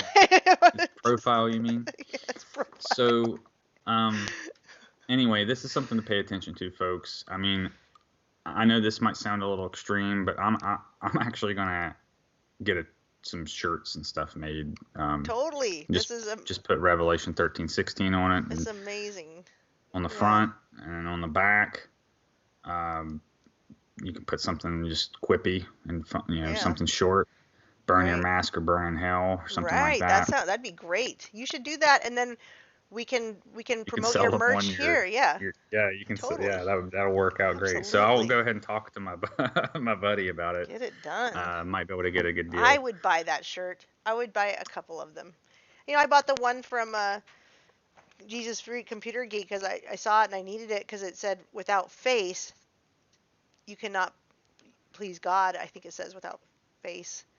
I don't have it in front of me, but something like We're not that. supposed to Which is veil our based, faces either, right? right, which is based on without faith you can not please God. So anyway, that's a great way because I wore that shirt into a store and I had a gal a little gal, a young, like 12-year-old looking gal, and she goes, "Amen," when she saw my shirt, and I was like, "Yeah." So yeah, it's what we got to do. We need that. Yeah, you really don't, especially with children. They are sponges. They Yeah. soak up everything. So, you might be expecting to witness to adults, but it might actually be children that you make the impact on. I remember the only reason I ever even went to church at all, or it wasn't even exposed to it, was because my uncle came over and put together a swing set for me.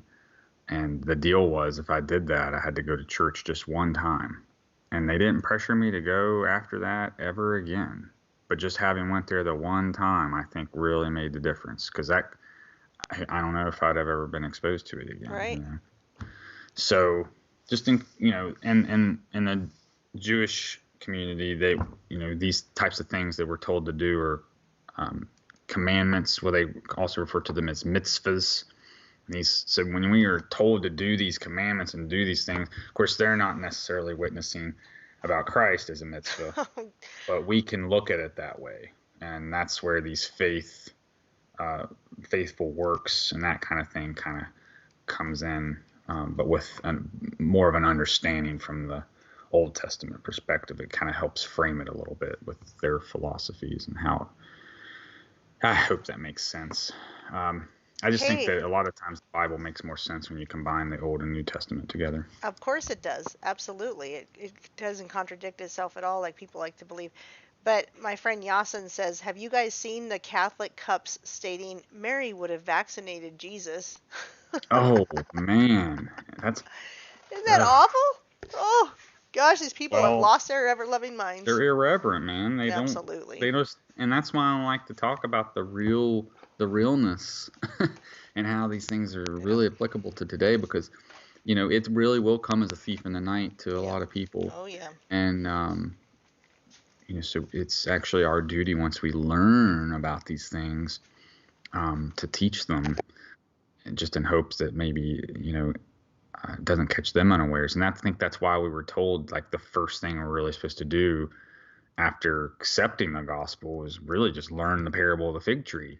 That's what he said. He's like, learn, because it was going to be some generation was going to see it. And I think that way it was a parable. It was always kept fresh and it wouldn't fade away and become obscure, and I didn't know it until I listened to some old CDs that I found from Pastor Arnold Murphy. And I started learning about the parable of the fig tree. And I was like, wow, this is really amazing. And then what do you know, it like opened up a whole bunch of stuff. And I started learning about the feast days and everything. So that must have been fairly recent, that you were... Yes, this has only been like a year or two that this whole journey. And like, I've always kind of felt like I was, I don't want to say religious, but always trying to be religious, I guess, but it wasn't until like a year or two ago that it really hit me hard, and like all this stuff started making sense, and I didn't know what else to do other than talk about it. Helps me understand it and get it out of my head. Totally. So write some spoken word type stuff. Yeah. Well, yeah, I got to get it out because you should see my desk. I got notes everywhere, and it's sometimes challenging to know where to draw the line. And here we'll talk about this and this. So anyway, a leaf is a door, also a term for a door. So when we're talking about the fig tree, and it has leaves only in the one case. But we see the fig mentioned a couple times. And in Matthew 24:32, he engenders the fig by saying his branch is yet tender. But then in Revelation 6:13, I think, is where we see the fig tree shaken by a mighty wind, much like the mighty wind we see in Isaiah 11. We see that this wind shakes the fig, and it is a ripe figs are cast from the mighty wind. So we know that the female fig would be a Smyrna, and it's the female figs that bear fruit, not the male figs. So interesting distinctions to be made with the fig, and why it's such an interesting teaching tool is because it has very distinct and specific methods for how it is fruited or fertilized, rather. The wasps, each species has a particular wasp that fertilizes it, etc. And so in we Revelation, posted a video on that a couple weeks ago live, so if anyone wants to refer back to that. I'd say it was probably 4 or 5 weeks back. So we see the Revelation fig as a female fig, which again, there's 7 churches, one of them being Smyrna, and that's a female type of fig. So Revelation fig, female, and then Matthew, we have a male fig, perhaps, that has no fruit and is leaves only, and it's cursed from the root up. And so no fruit, no seed is produced. And so anyway, not trying to dwell. It's just I wanted to really get that point across, because there's a reason that these parables are used. And so again, a leaf also being a door, and and as I showed earlier, Jesus is at the door. I guess I must have closed that. Yeah, I did. Anyway, Jesus is at the door, as they say, Dalet. And so the book of Numbers, as we'll be reading in a moment. No, I didn't lose it. Sorry, this computer lags a lot. Maybe I ought to upgrade. Yeah, I was thinking that when you said you had to restart. I'm like, man, this Mac I I had to got has restart been before these. amazing. Well, I'm glad that you enjoy it. I care so little about this technology stuff that, but anyway, we'll get back into that in a minute. Let me make sure I didn't miss anything.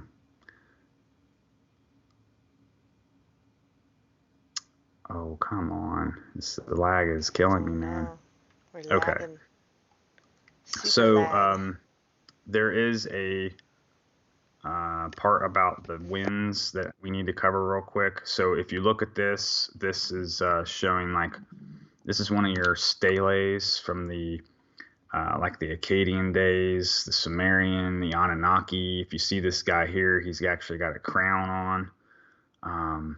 And he's getting ready to drop what looks to be a nuclear bomb. And then you see the arrows of destruction coming out of the mushroom cloud. So what we're going to learn here is, if I actually can find it, I'm pretty sure I have it in the chat. I'm so sorry this is taking so long. And you see what it says at the top? You can disable tab snooze. It says the tab was snoozed to save memory, and you can disable that, looks like.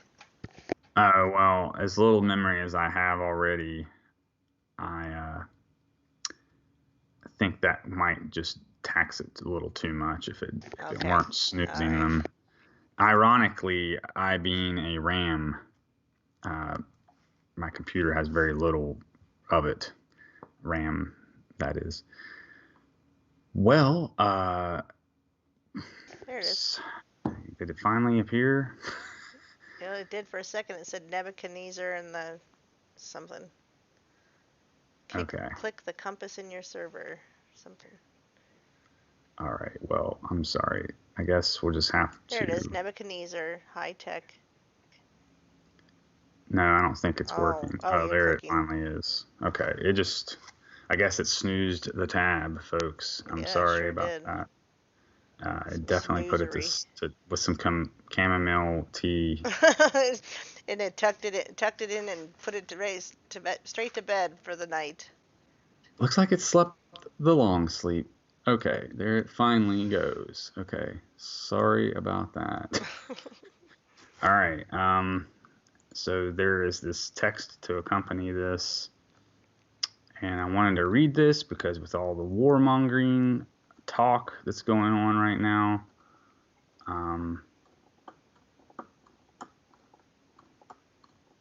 this could actually become very relevant. I mean, I hope not, but probably will.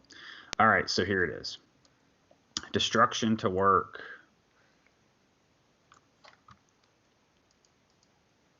Okay, here is the poem.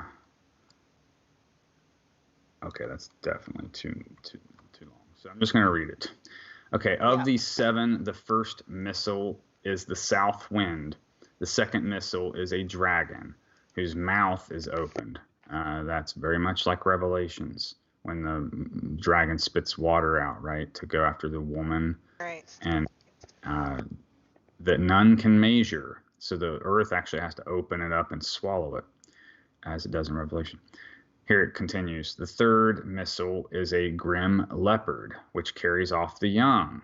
The fourth missile is a terrible shibu. I think that's a bird. The fifth missile is a furious wolf, who knoweth not to flee.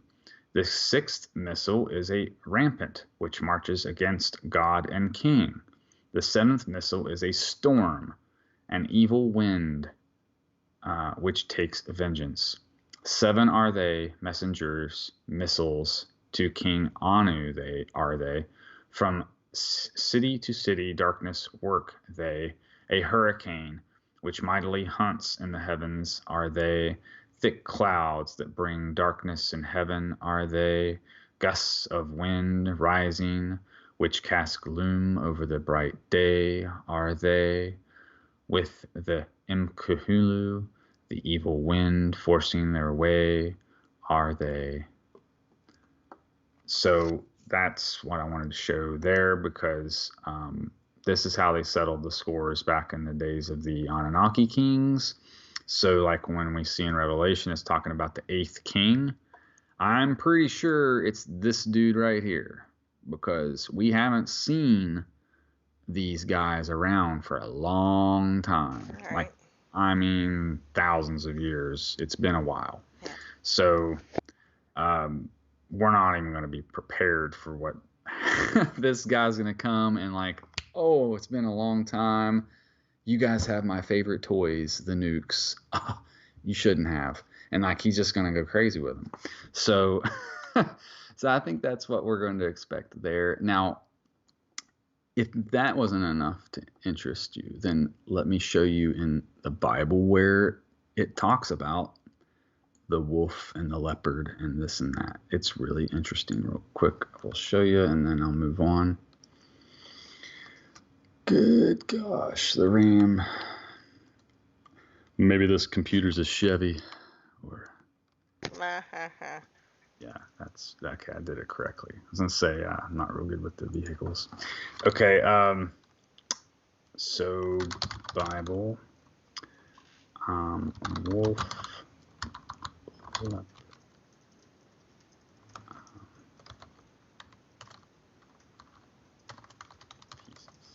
Pretty sure this is going to find it for us.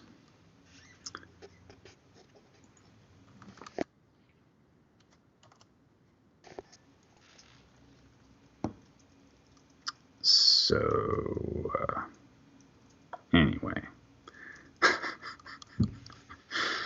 Okay. I don't know what. We're snoozing again. We've got another sleepy. I opened a new tab. Oh, okay. It says the same thing at the top, that it was snoozed. Okay, I did find the verse though, so all right. it did work. Okay, now remember Jeremiah was the prophet cited in when we were reading about the in Ezekiel where they're marking the guys on the forehead and stuff. So this is kind of still in line with our judgments here. So we'll go to Jeremiah 5:6. Wherefore a lion out of the forest shall slay them, and a wolf of the evenings shall spoil them. A leopard shall watch over their cities. Every one that goeth out thence shall be torn in pieces, because their transgressions are many and their backslidings are increased. So I think that, it bears some resemblance to what we just read about the winds. And so I think that, when we're seeing this eastern wind holding back the 4, and, yeah, I know the numbers are a little bit different here and there, but we're seeing 7 dudes appear in the at the altar. We got 7 evil winds. You got 4 winds being held back. So we got a lot of these types of things to pay attention to. Of course, we shouldn't be here for this, hopefully, but the Solomon Report podcast might be available. I don't know. Yeah. So who knows? Yeah. Might actually be helping some people out. So download these and archive them if you find them helpful. I'm trying to shift off the tab, so bear with me, please. We got some sleepy tabs. We're trying to wake them up. Yeah, It's wake they up must have all time. voted for Joe Biden. Yeah. Wake up time. Wake up. Speaking of which, I guess in these little periods of time here, you heard his comments about his gun legislation, executive orders, and that nature of things, right? Yeah. So yeah, I guess the cliche, he just can't help but become cliche. It's like if he had just spent 10, 15 minutes on the internet, he would see like how he's basically fallen in every trope ever about him. Okay, so move off this one. Our Attorney General in West Virginia has threatened to sue him. Yeah, to what end, right? Like, I don't know. We got to close that gun show loophole after all. Yeah. Can't have guns in the shape of loops. I mean, does he actually think that there are guns out there in the shapes of loops? I'm just joking, of course. All right. All right, so let me get off this. I'm just trying to thin the tabs out so it'll stop lagging. Oh, there's the Rabbi Kaduri prophecy. I actually did have it up here and didn't realize also falling asleep. Yeah, they all are asleep, apparently. Okay, so Rabbi Kaduri, Ariel Sharon, and the Yeshua prophecy. So this one's actually from 2013, so it won't have the other one. Oh, wait, actually, he's from the 70s, I think. So I'm not sure if the other ones will be in here or not, but there's like 3 of them that are cited. I think this is about the Messiah in general. We are at the 2 hour and 7 mark, just to let you know where our timeline is falling. But keep going. Okay. Keep going. I think we'll be fine, because I'm going to read from numbers here in a minute, but I don't think that'll take us long. Okay. Okay, so here's what this dude says. Before his death, he wrote down 2 hints about the Messiah, Mashiach. First, that the Messiah would appear after the death of Ariel Sharon. Next, that the Messiah's name is Yeshua. That's interesting, because this dude's name is not that. Nope. You got it. The one that most English-speaking moderns call Jesus, or in Greek that would be Jesus. Very interesting. And in 2006, the same year, Ariel Sharon was to be declared to be incapacitated. Serious medical problems began in January, the very month Rabbi Kaduri died. Okay, so that's where this prophecy comes from. And then there's 2 more that talk about the government splitting and not having a consensus with the 2 Benjamins and stuff like that. So you can follow up on that one. This computer's way too slow to try and rig up another search, so yeah. I'll just try to keep going through them. I already clicked the other tab. All right, and then oh, okay. I know we're off the topic of the Exodus, sort of, but okay. I had meant to share this map of the route they took when leaving Egypt. So this will kind of help you envision it in your mind. So Suez Canal incident happened right here. And so that's why, I mean, I know I kind of made a big deal about it. And right here's the Bitter Lake, right? So like they literally did like kind of like go right over top of where it was. So that's why it seemed like such a big deal to me.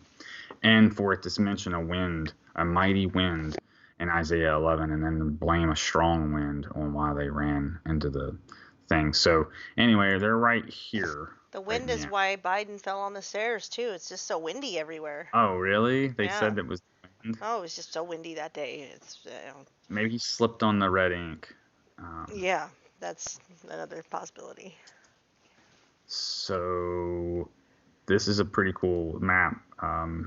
You can look at the path of the Exodus story. Oh, I guess I did it twice. Okay.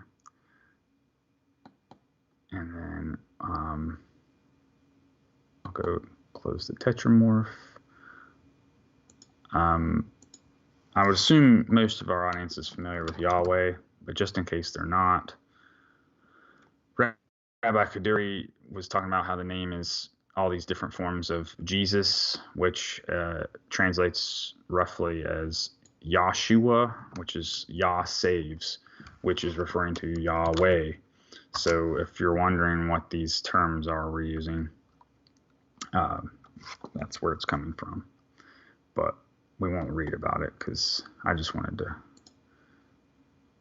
make it apparent while we were talking about the Lamb of God.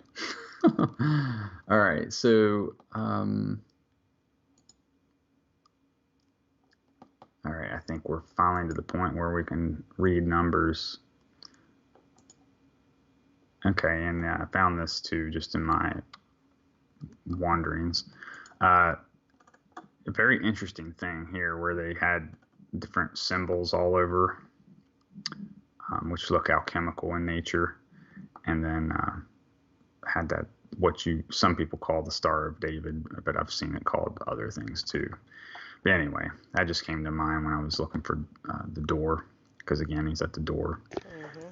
And let's see here. Yep, the leaf is a door, and I think we're ready to read from Numbers. And it's running a little faster now. Yeah, because you closed like a lot of tabs probably. Well, I know. I don't know how else to do it. No, I don't. I'm not just complaining. I'm just saying it's okay. It's going faster because you closed some tabs. That's all. And let's make sure we share this before I get carried away. Okie dokie. So I'm going to read from Numbers 9 now. Meow. Meow. Oh wait, let me open up the full chapter because I think it truncated it.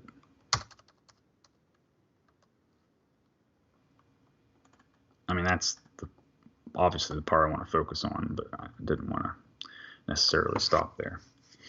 Okay, so Numbers 9. And the Lord spake unto Moses in the wilderness of Sinai. I guess I shouldn't have got rid of the map so fast, but anyway, so that, yeah, here we go. So we're going to be talking about the where they were in the Sinai right here, this whole area here. So when we're reading, this is what we're going to be talking about. And the Lord spake unto Moses in the wilderness of Sinai in the first month of the second year after they were come out of the land of Egypt, saying, Let the children of Israel also keep the Passover at this appointed season. So this is why it's the first month. You know, it's when everything's supposed to begin. But remember that the civil year clicks over in Tishri, or September, the 7th month. So we get the 1 and the 7, your 17, which are both your equinoxes. And the 2 sides of the menorah with Pentecost in the middle. So he's training them, he's getting them ready for all these things in the future. In the 14th day of the month at evening, so when the first light of the moon shows, in other words, he shall keep it in his appointed season, according to all the rites of it, and according to all of the ceremonies thereof, shall ye keep it. And Moses spake unto the children of Israel that they should keep the Passover. And they kept the Passover on the 14th day of the first month at evening in the wilderness of Sinai, according to all the Lord commanded Moses. So did the children of Israel. And there were certain men who were defiled by the dead body of a man that could not keep the Passover on that day. And they came before Moses and before Aaron on that day. Now, the same very people that put Christ to death didn't want to have a dead body present on the Sabbath, right? So that's why they would go and break the knees or the shins of people that were still alive. So they would be dead before the Sabbath. But he was given that quick death on the cross so that he didn't have to have any bones broken. Therefore, he fulfilled that Passover lamb requirement, not having any bones broken. So pardon me, I wanted to interject there. And those men said unto him, we are defiled by the dead body of a man, wherefore are we kept back, that we may not offer an offering of the Lord in his appointed season among the children of Israel. And Moses said unto them, stand still, and I will hear what the Lord will command concerning you. And the Lord spake unto Moses, saying, speak unto the children of Israel, saying, if any man of you or of your posterity shall be unclean by reason of a dead body, or be in a journey afar off, yet he shall keep the Passover unto the Lord. The 14th day of the 2nd month at evening they shall keep it and eat it with unleavened bread and bitter herbs. Wow, bitter herbs. Bitter again. The bitter lake. I mean, you can't make this stuff up, guys. Like, what are the odds that this would happen on Passover? Good Lord. I love you, Hashem. Anyway, they shall leave none of it until the morning. In other words, no trace of it, nor break any bone of it. According to all the ordinances of the Passover, they shall keep it. But the man that is clean and is not in a journey and forbeareth to keep the Passover, even the same soul shall be cut off from among his people, because he brought not the offering of the Lord in his appointed season. That man shall bear his sin. So it says again, but the man that is clean and is not in a journey, and he doesn't keep the Passover, forbears it, says he'll be cut off. So makes you wonder, what does that mean? What blessing or benefit are they removing from themselves if they, fail to do this? And so it kind of helps you understand too, like maybe when we're talking about Esau and Jacob in the past, I always had difficulty understanding, like, why was Jacob being blessed? It just never made sense to me. Well, I began to understand that it was the attitude of Esau that kind of, Right. Jacob might have had his faults, but apparently Esau had. Well, and reading about how faulted these people are actually makes me feel pretty good about how I'm doing when I'm feeling I'm not behaving. Well, and the way I another thing should. that Esau actually killed Nimrod, which you would think would be a good thing, right? But we see Depends also on the that, intentions, I guess.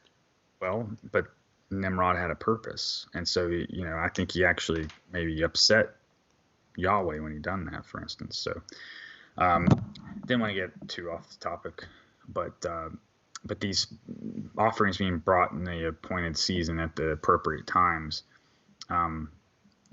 It's very important because those who don't think it's a big deal aren't going to do it. Well, that'd be like your Esau character, right? When he sells his birthright or whatever. He didn't see how important it was. So I think that's kind of the same here, because if we don't accept the gift of Christ's Paschal sacrifice, then we don't have that birthright. We don't share in that inheritance. So it's kind of the same story of the Esau and Jacob. So that's why I wanted to interject there, because I just kind of finally understood that a little bit better. One little side note. So one thing that the reason Esau did this, Nimrod he was wearing the skins that Yahweh had actually created for Adam and Eve. Nimrod was wearing them, and so he wanted to kill him and steal them back, because Ham, Noah's son Ham, had stolen them, and so he was stealing them back. So anyway, I just really enjoyed that story. But you can learn more about that, and I think was the book of Jasher. Is that where you've heard it? Jasher? Yeah, however you say that, but I always say Jasher. Could be wrong. And if a stranger shall sojourn among you, and will keep the Passover unto the Lord according to the ordinance of the Passover, and according to the manner thereof, so shall he do. Ye shall have one ordinance, both for the stranger and for him that was born in the land. And on the day that the tabernacle was reared up, and the cloud covered the tabernacle, namely the tent of the testimony, and at the evening there was upon the tabernacle, as it were, the appearance of fire until the morning, just like Pentecost in a sense, when the descended. So it was a way, the cloud covered it by day, and an appearance of fire by night. And when the cloud was taken up by the tabernacle, then after that the children of Israel journeyed, and in the place where the cloud abode, there the children of Israel pitched their tents at the commandment of the Lord, and the children of Israel journeyed, and at the commandment of the Lord they pitched, and as long as the cloud abode upon the tabernacle, they rested in their tents. We're almost finished. At the commandment of the Lord, the children of Israel journeyed, and at the commandment of the Lord they pitched, and as long as the cloud abode upon the tabernacle, they rested in their tents. And when the cloud tarried long upon the tabernacle many days, then the children of Israel kept the charge of the Lord and journeyed not. So maybe this is a reference to the Feast of Weeks, if it stays for many days. Right. And it was so, they'd be counting the Omer during this period of time, perhaps. And so it was, when the cloud was a few days upon the tabernacle, according to the commandment of the Lord, they abode in their tents, and according to the commandment of the Lord, they journeyed. And so it was, when the cloud abode from evening into the morning, and that the cloud was taken up in the morning, that then they journeyed. Whether it was by day or night that the cloud was taken up, they journeyed. I think the point is that they journeyed frequently at the behest of Yahweh. Yep. Or whether it were 2 days or a month or a year that the cloud tarried upon the tabernacle, remaining thereon, that the children of Israel abode in their tents and journeyed not, but when it was taken up, they journeyed. And the commandment of the Lord, they rested in their tents, and at the commandment of the Lord, they journeyed, and they kept the charge of the Lord and the commandment of the Lord by the hand of Moses. So I think if you were to count those, how many journeys were there? Few. 6, 7, 8, 9. 1, 2, 3, 4. 1, 2. Yeah, interesting. 9 times. I wonder. Oh, there's 10, 11. So 11 mentionings of journey. Interesting. Well, anyway, there was something I wanted to mention here, and then I'm going to be about finished, I think. But also in Isaiah 11, it talks about the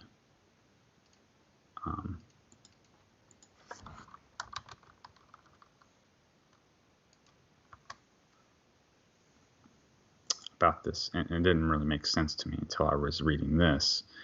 But the Spirit descends as a cloud and as a fire.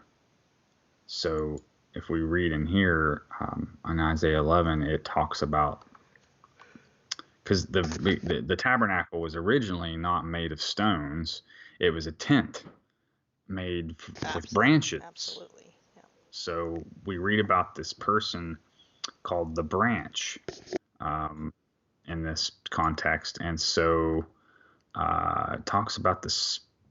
Yeah, here we go. The Spirit of the Lord will rest on him, Spirit of wisdom and understanding, Spirit of counsel and of might, Spirit of knowledge and fear of the Lord, and he will delight in the fear of the Lord. So he's going to bear some fruit, and those fruit that he bear will be wisdom and understanding, counsel and might, and knowledge of the fear of the Lord. But I think it would be much like this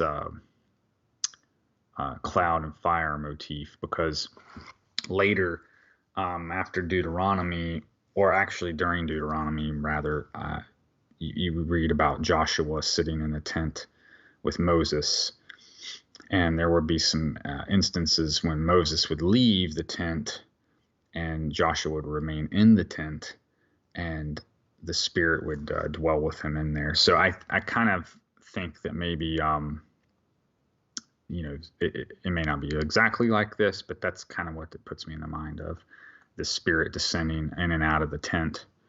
But then we look here that it's kind of the same thing happens here. So I know we went back to Isaiah 11 a lot tonight, but it's pretty interesting stuff. And again, it talks about the animals here too, but here they're peaceful, not slaying everybody. Right. So anyway, we'll next week we can talk a little bit more about ox symbolism. Or tomorrow, or maybe we're not sure. Yeah. Sorry, maybe it's up to you. You don't have no pressure. I know I that you're would kayaking. like to. I'm just not. So I don't. It's going to be It'll be a tentative plan. So if you get done kayaking and you feel good, let me know. But if you don't, that's okay too. The only plan I have tomorrow is to watch with Yasa, and we're watching the movie Contagion together. So that's just during the day sometime. Contagion? Yeah, it's from 2011. It's going to be kind of all about what they're doing to us now, this virus getting out, and it's probably government created. And anyway, we're going to watch it, and then we're going to have our reaction on Sunday. So yeah, if you decide you feel good after kayaking, great. If not, that's okay too. Okay, I mean, it sounds like a plan. This Timothy O'Haver has some interesting things. Yep. To mention, Yeshua and is Hebrew for salvation, but the Messiah had the same name as Joshua, the son of Nun, who led the Israelites into the promised land. Strong's translates it as Yehoshua or Yehoshua. And then down here he mentions again, Shua is a Talmudic curse, which is blasphemous. I'll use it in salvation, but I think it's a mistake to include it in the Messiah's name. He comments. So he's saying Yahusha instead of Yeshua or Yahshua or Yahushua. Yahusha means Yah salvation. Yah is salvation. Yes, correct. Okay, so I guess where the blasphemy comes in is where he was calling him, where they said he was calling himself the Son of God, or that he was God. And in fact, his name just means Yah saves. Essentially, I think they just didn't want to believe the prophecies had been fulfilled, and now they're pretending that they're being fulfilled now by this just Yahoo guy. Is that we're saying that correctly? Anyway, that guy, they're basically saying that he is Christ. So obviously we know that's not true, but that's to me, it's remarkable that they could make such a glaring error. But they're spiritually blind. Yep. They've been made blind. So keep praying for those folks, man. I mean, we're in a bad situation here, obviously, everywhere in the world is, but those folks there, there's nowhere to go. Right. Oh my gosh, no kidding. All right, well, that's it for tonight, I guess. We've got our 2 hours and 30 minutes in, so we've done well. And Hey, it's a little less than usual. we'll either get into it next Friday or come back tomorrow. But if it's next Friday, that's okay with me. I just know you were excited, and I felt so bad about having to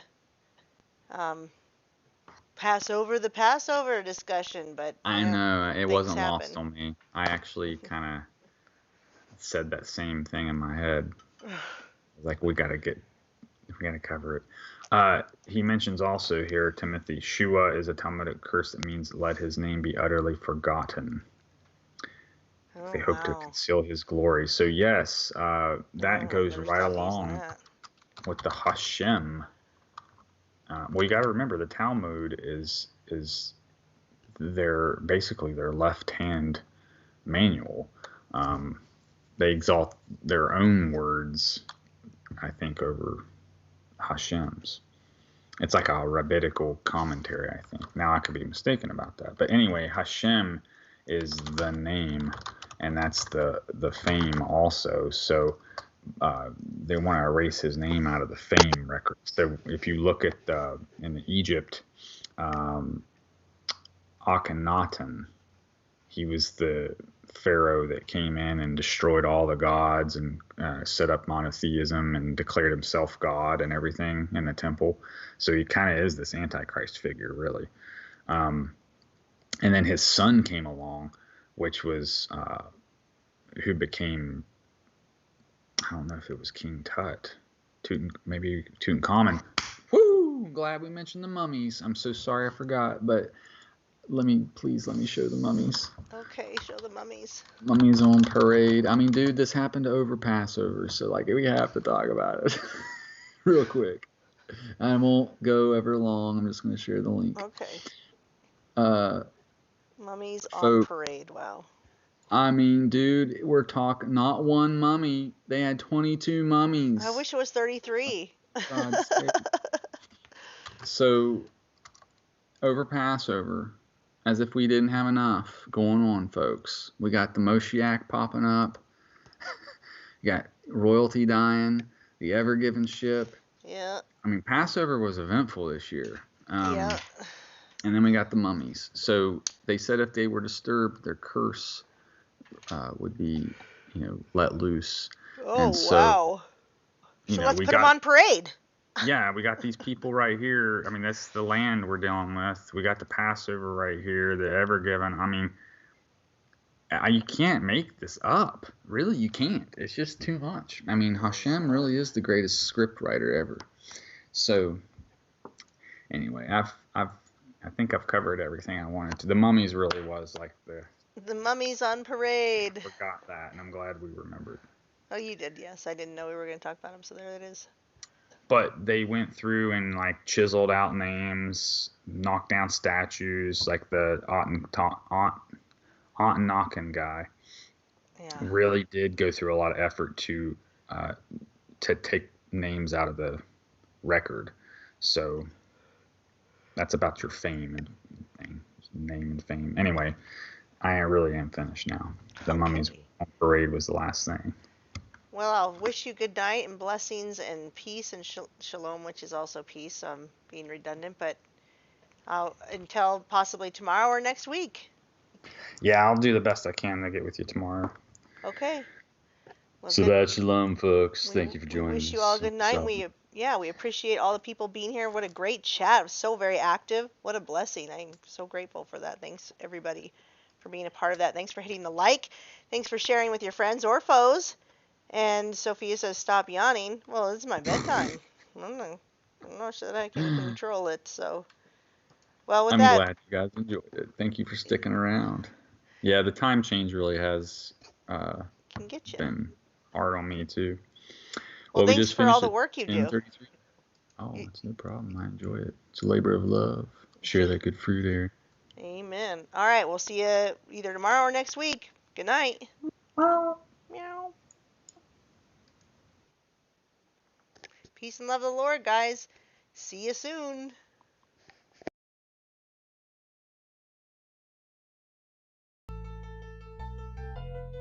Destiny's Lab, a Zulu Kane. You listen to what they say, cause you wanna have a way to escape. You wanna be in control of your fate. Just another one gone oblivious.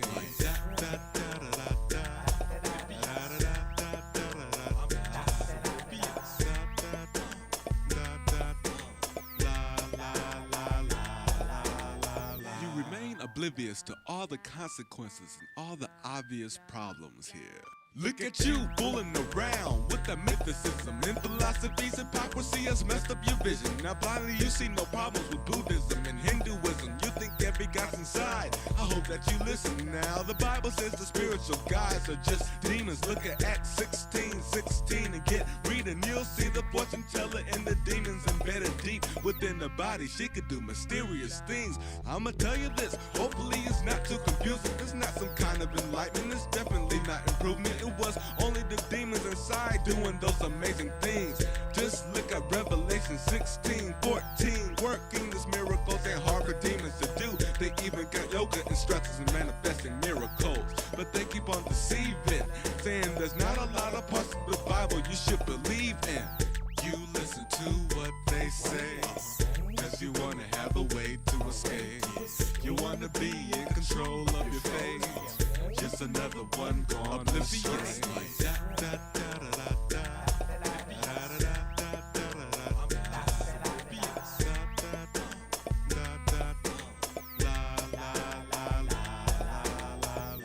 Why do you turn to spirits that peep and mutter, these wizards, the spirits of the dead? These palm reading phonies are full of baloney. Consulting with psychics is just wasting money. There's obvious, scary, and serious side effects. Don't mess with mediums, don't be oblivious. Consequences could be tragic to mess with black magic and witchcraft. The fact is that Satan is crafty. He laughs at our tragedy. Sadly, the enemy's strategy actually feeds on our misery. Physically, mentally, spiritually, wearing us down till eventually you'll do most anything. Conjuring demons with Ouija boards. What you're exploring is horrible. Holding your soul, you're ignoring your conscience. How can you afford being lost in these perilous times without knowing that possibly you could be following forces of darkness and living oblivious? You listen to what they say, cause you wanna have a way to escape.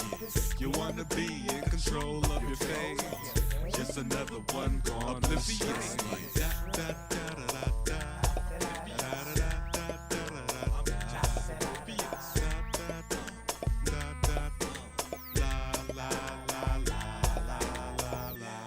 You would think with all these prophecies coming to pass that a light bulb would light up over your head. This new age lie is an ancient wolf in sheep's clothing, remolding itself with cults and mind probing, exposing itself, opposing, revolting, imposing its will on souls that he's holding, assaulting the mind and soul and controlling, preparing the blind. The times are unfolding, his followers frolic away false messiahs, believing in reincarnation and karma. This antichrist mimicker, copycat criminal, trickster of man, spewing words like a minister, sinister peacemaker, darkest of dictators, posed as a savior with goodwill behavior, later exposed as a liar and hater, invader of nature, the ultimate traitor, this arrogant jealousy, pride fornicator, who thinks he is greater than God the Creator. You listen to what they say, cause you wanna have a way to escape. You wanna be in control of your fate. Just another one gone oblivious.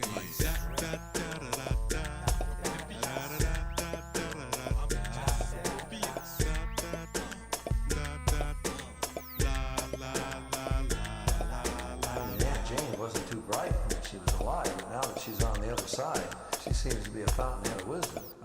That doesn't make too much sense.